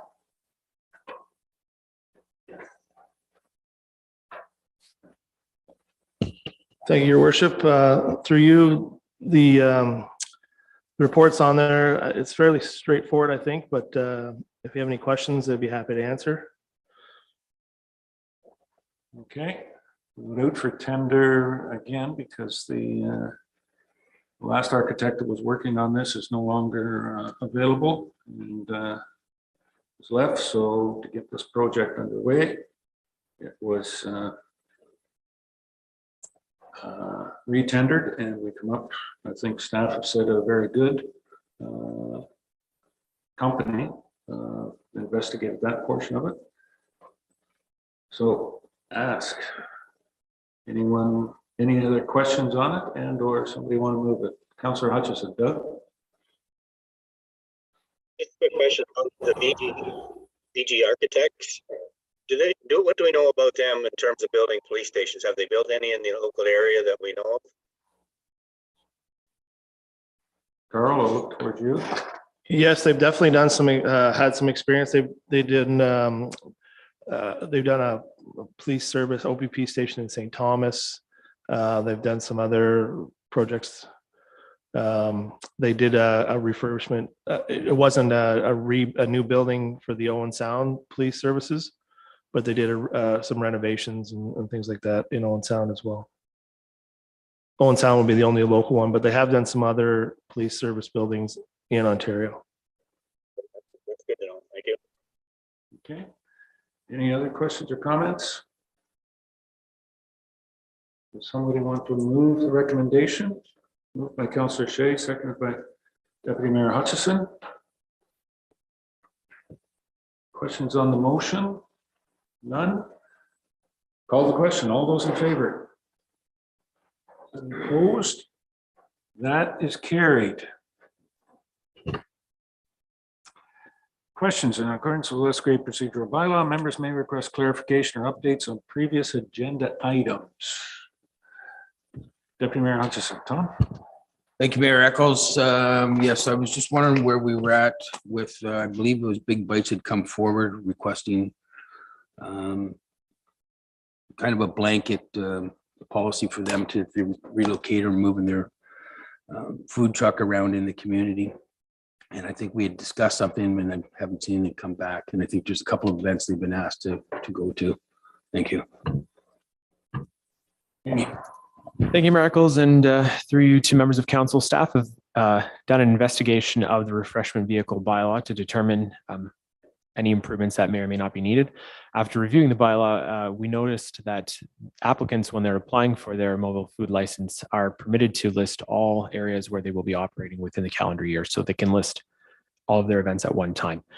In the event that something is missed or something comes up and they'd like to attend those as well, any amendment that they make can again list all of the additional areas that they would like to attend in the calendar year. So with that, staff could not see any rationale to amend the bylaw as it's very open at this time as is. Okay, thank you, Clerk. Appreciate that.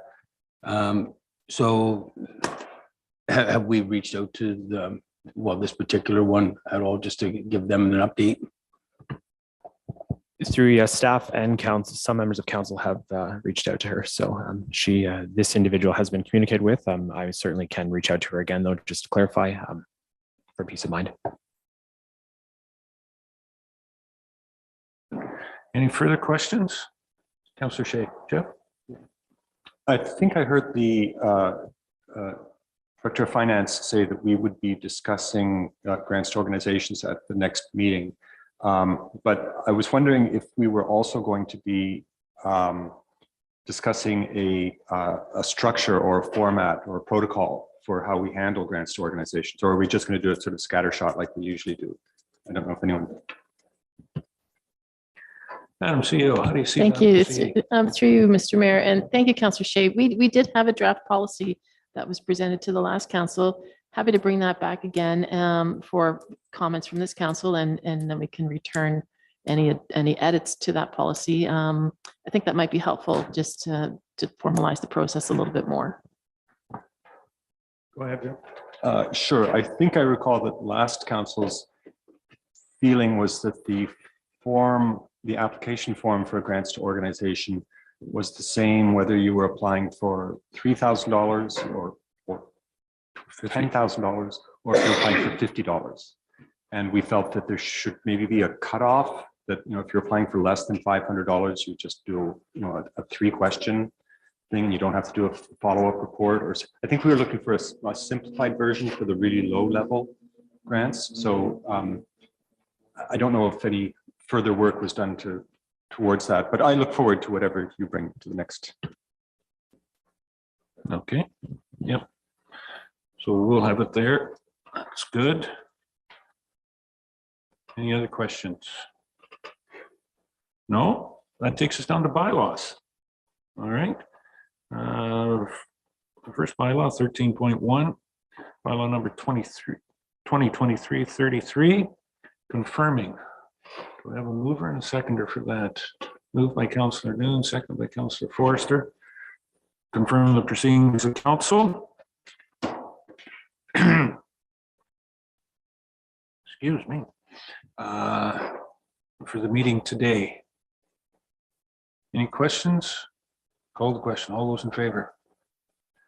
That is carried. Next one is the amended fees and charges bylaw. Bylaw to amend fees and charges bylaw number 45, 2021, respecting ice time rental periods. We have a mover and a seconder for that bylaw. Moved by Councillor Noon, seconded by Councillor Forrester. Any questions or comments on the bylaw? Call the question. All those in favor? Any opposed? None. That is carried. Bylaw number 2023-035 is a zoning bylaw for Hill. With the this would confirm the zoning amendment. We have a mover, moved by Deputy Mayor Hutchison, seconded by Councillor Shay. Questions or comments on this bylaw? Call the question. All those in favor? Okay, any opposed? That's carried.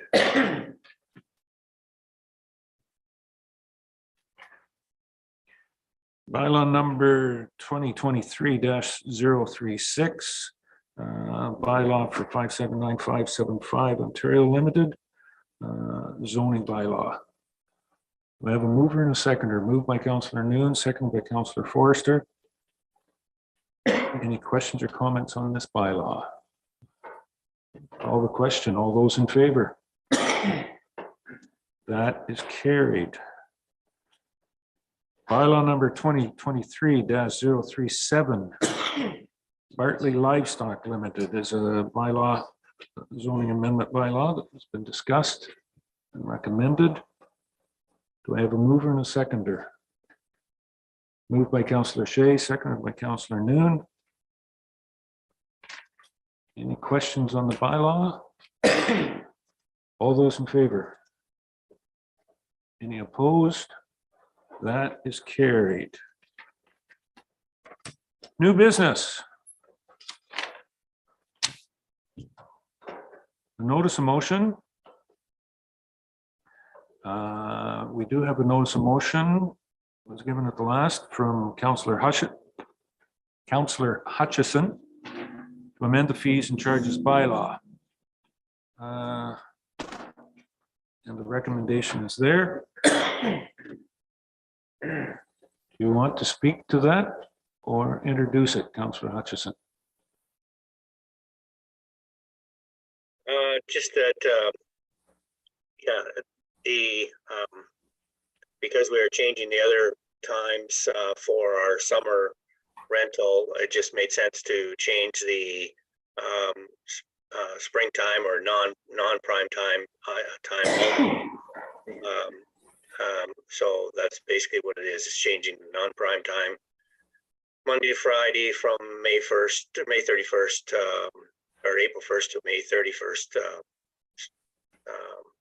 And this won't necessarily come into effect until next year, our clerk had said. So just looking at changing the fees a little bit, but also clarifying what is non-prime time or springtime versus regular summer rates. Thank you. Okay. Any further questions on this? Councillor Shay. Can somebody just summarize for me again what the pre-April 1st fees are? And what this is changing? I don't think Cody's online. You bring it up there, Jamie? Jamie's bringing them up right now. Funny suspicion it's 65. No, 165 is the regular rate, prime time rate. But the winter non-prime is, I think you were asking for that too. I believe it's 65, is it not? Or 76. sorry, 76. 76 plus HST, so it's 86.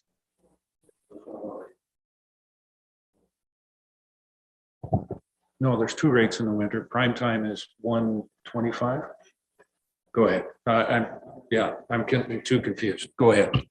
Through Mayor to members of council, and don't quote me on the dates on these because the bylaw to amend that we just passed changes some dates on some of these, but by and large, the prime time ice rental from let's say October to April is approximately October to April is 128 per hour plus HST from 9 a.m. to 4 p.m. Non-prime time for that same month-to-month time frame from 9 a.m. to 4 p.m. is 76 per hour. And then the summer ice time is 165 per hour, and that takes effect April 1st, I believe, until October 1st or September 30th. Thank you.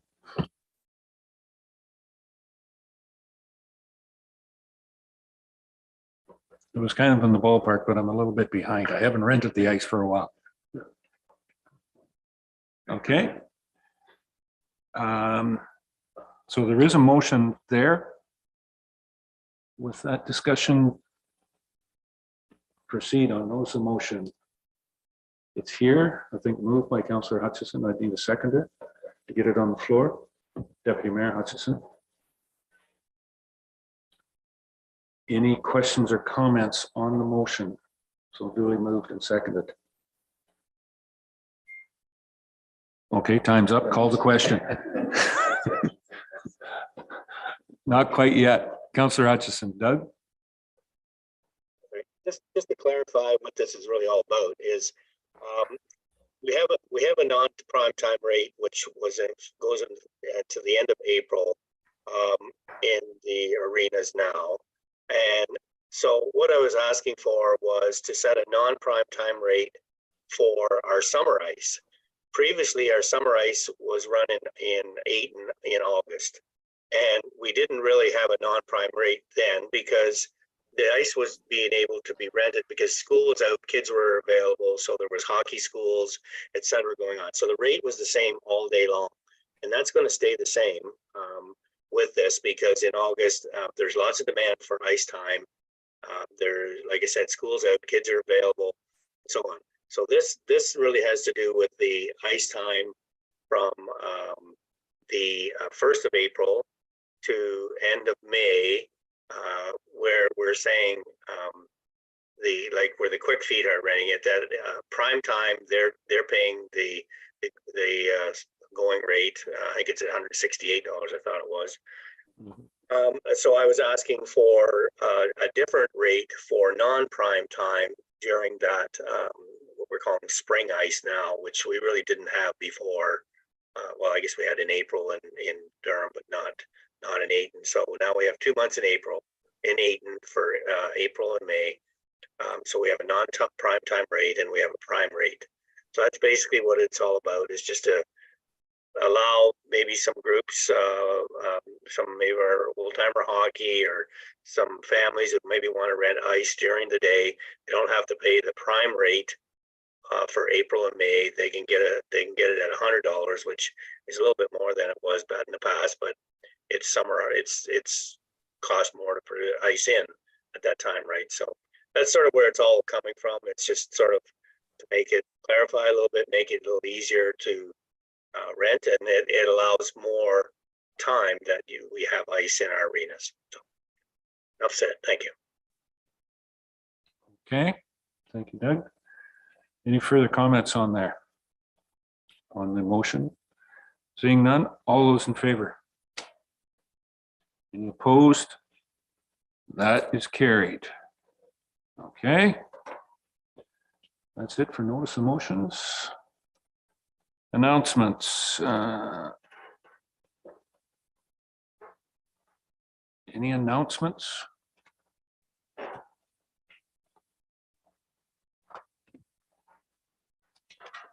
From anyone? Other than have happy Easter. Enjoy your times. Councillor Forrester. Scott? Just a reminder that Ayton Optimist have an upcoming murder mystery based on the Red Green TV show. So if the women don't find you handsome, they should at least find you handy. Get out your duct tape, make your clothes, and we'll see you there. Okay. Just like to say one other thing on April 1st, a number of council members from a delegation that we had at basically our last council meeting were in Chesley at the rally for the Chesley Hospital. Quite a few speakers and a few people obviously very passionate for that community. And I think it was recognized that it's certainly not just in Aaron Elderslie. There's quite a few residents in specifically in the Bentic area of West Grey that use that Chesley Hospital. So I think it was very good. Councillor Forrester, you were there as well too. Councillor Hutchison and Councillor Townsend. further comments, but they've got a very good rally going. Their biggest thing that I got out of the day was that how they're working with a lot of other smaller hospitals across Ontario, not just in the Grey and Bruce region. They're reaching out and putting pressure on the provincial government to support rural hospitals, but certainly across Ontario. So we'll see how that works out. And then on Saturday night, the Elmwood District Chamber of Commerce had their annual meeting, and I have the document here and their fundraising and what they're continuing to do. Different than certainly our Chamber of Commerce, and was certainly brought out that the Elmwood Chamber of Commerce is not necessarily as much a chamber as it is a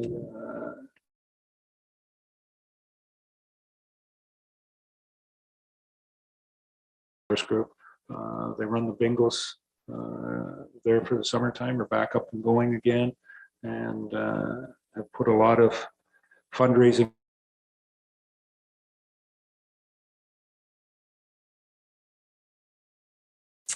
The pond, they'll have their fishing derby at the Elmwood Pond, just beside the community center there on May 1st or May 2nd, whatever the Saturday is, the 1st of May will be their fishing derby that they'll be having there. May 6th, okay, then that's the one it is, May 6th. Thank you very much, Laura. Anything else? Seeing none. We do have a closed session matter, or is there something else you want to say? You always get the last word. Go ahead, Jamie. Thank you, Mayor Eccles. Not so much an announcement, but just noting the time. We do have a few items to go through in closed session, so I think we will need a motion to extend beyond curfew at this time. So what I've got prepped here is that council hereby approves going past curfew to 1:30 p.m. in accordance with the procedural bylaw. All right. Moved by Deputy Mayor Hutchison, seconded by Councillor Noon. All those in favor? Any opposed? That is carried. Okay. We'll need to move into closed session. 5 here. Before we do that, yeah, allowing everybody, a few people to sign off, and we've been going for a little bit, so yes, a stretch break would be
I'm never going to start again without your presence here, Sheila.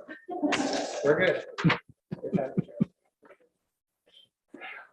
Reporting out of closed session.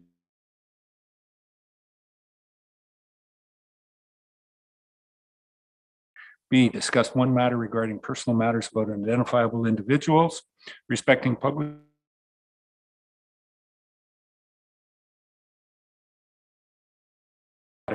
regarding personal matters about identifiable individuals respecting Ontario Senior of the Year, and direction was provided to the mayor.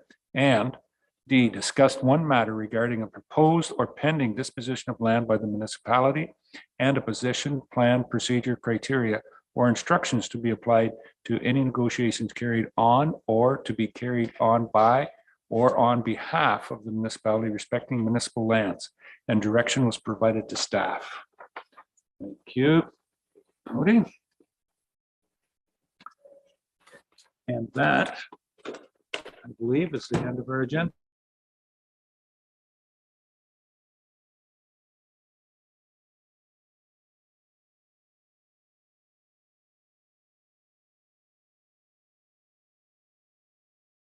Good.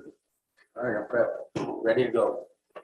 A little bit of fuel in the vehicle.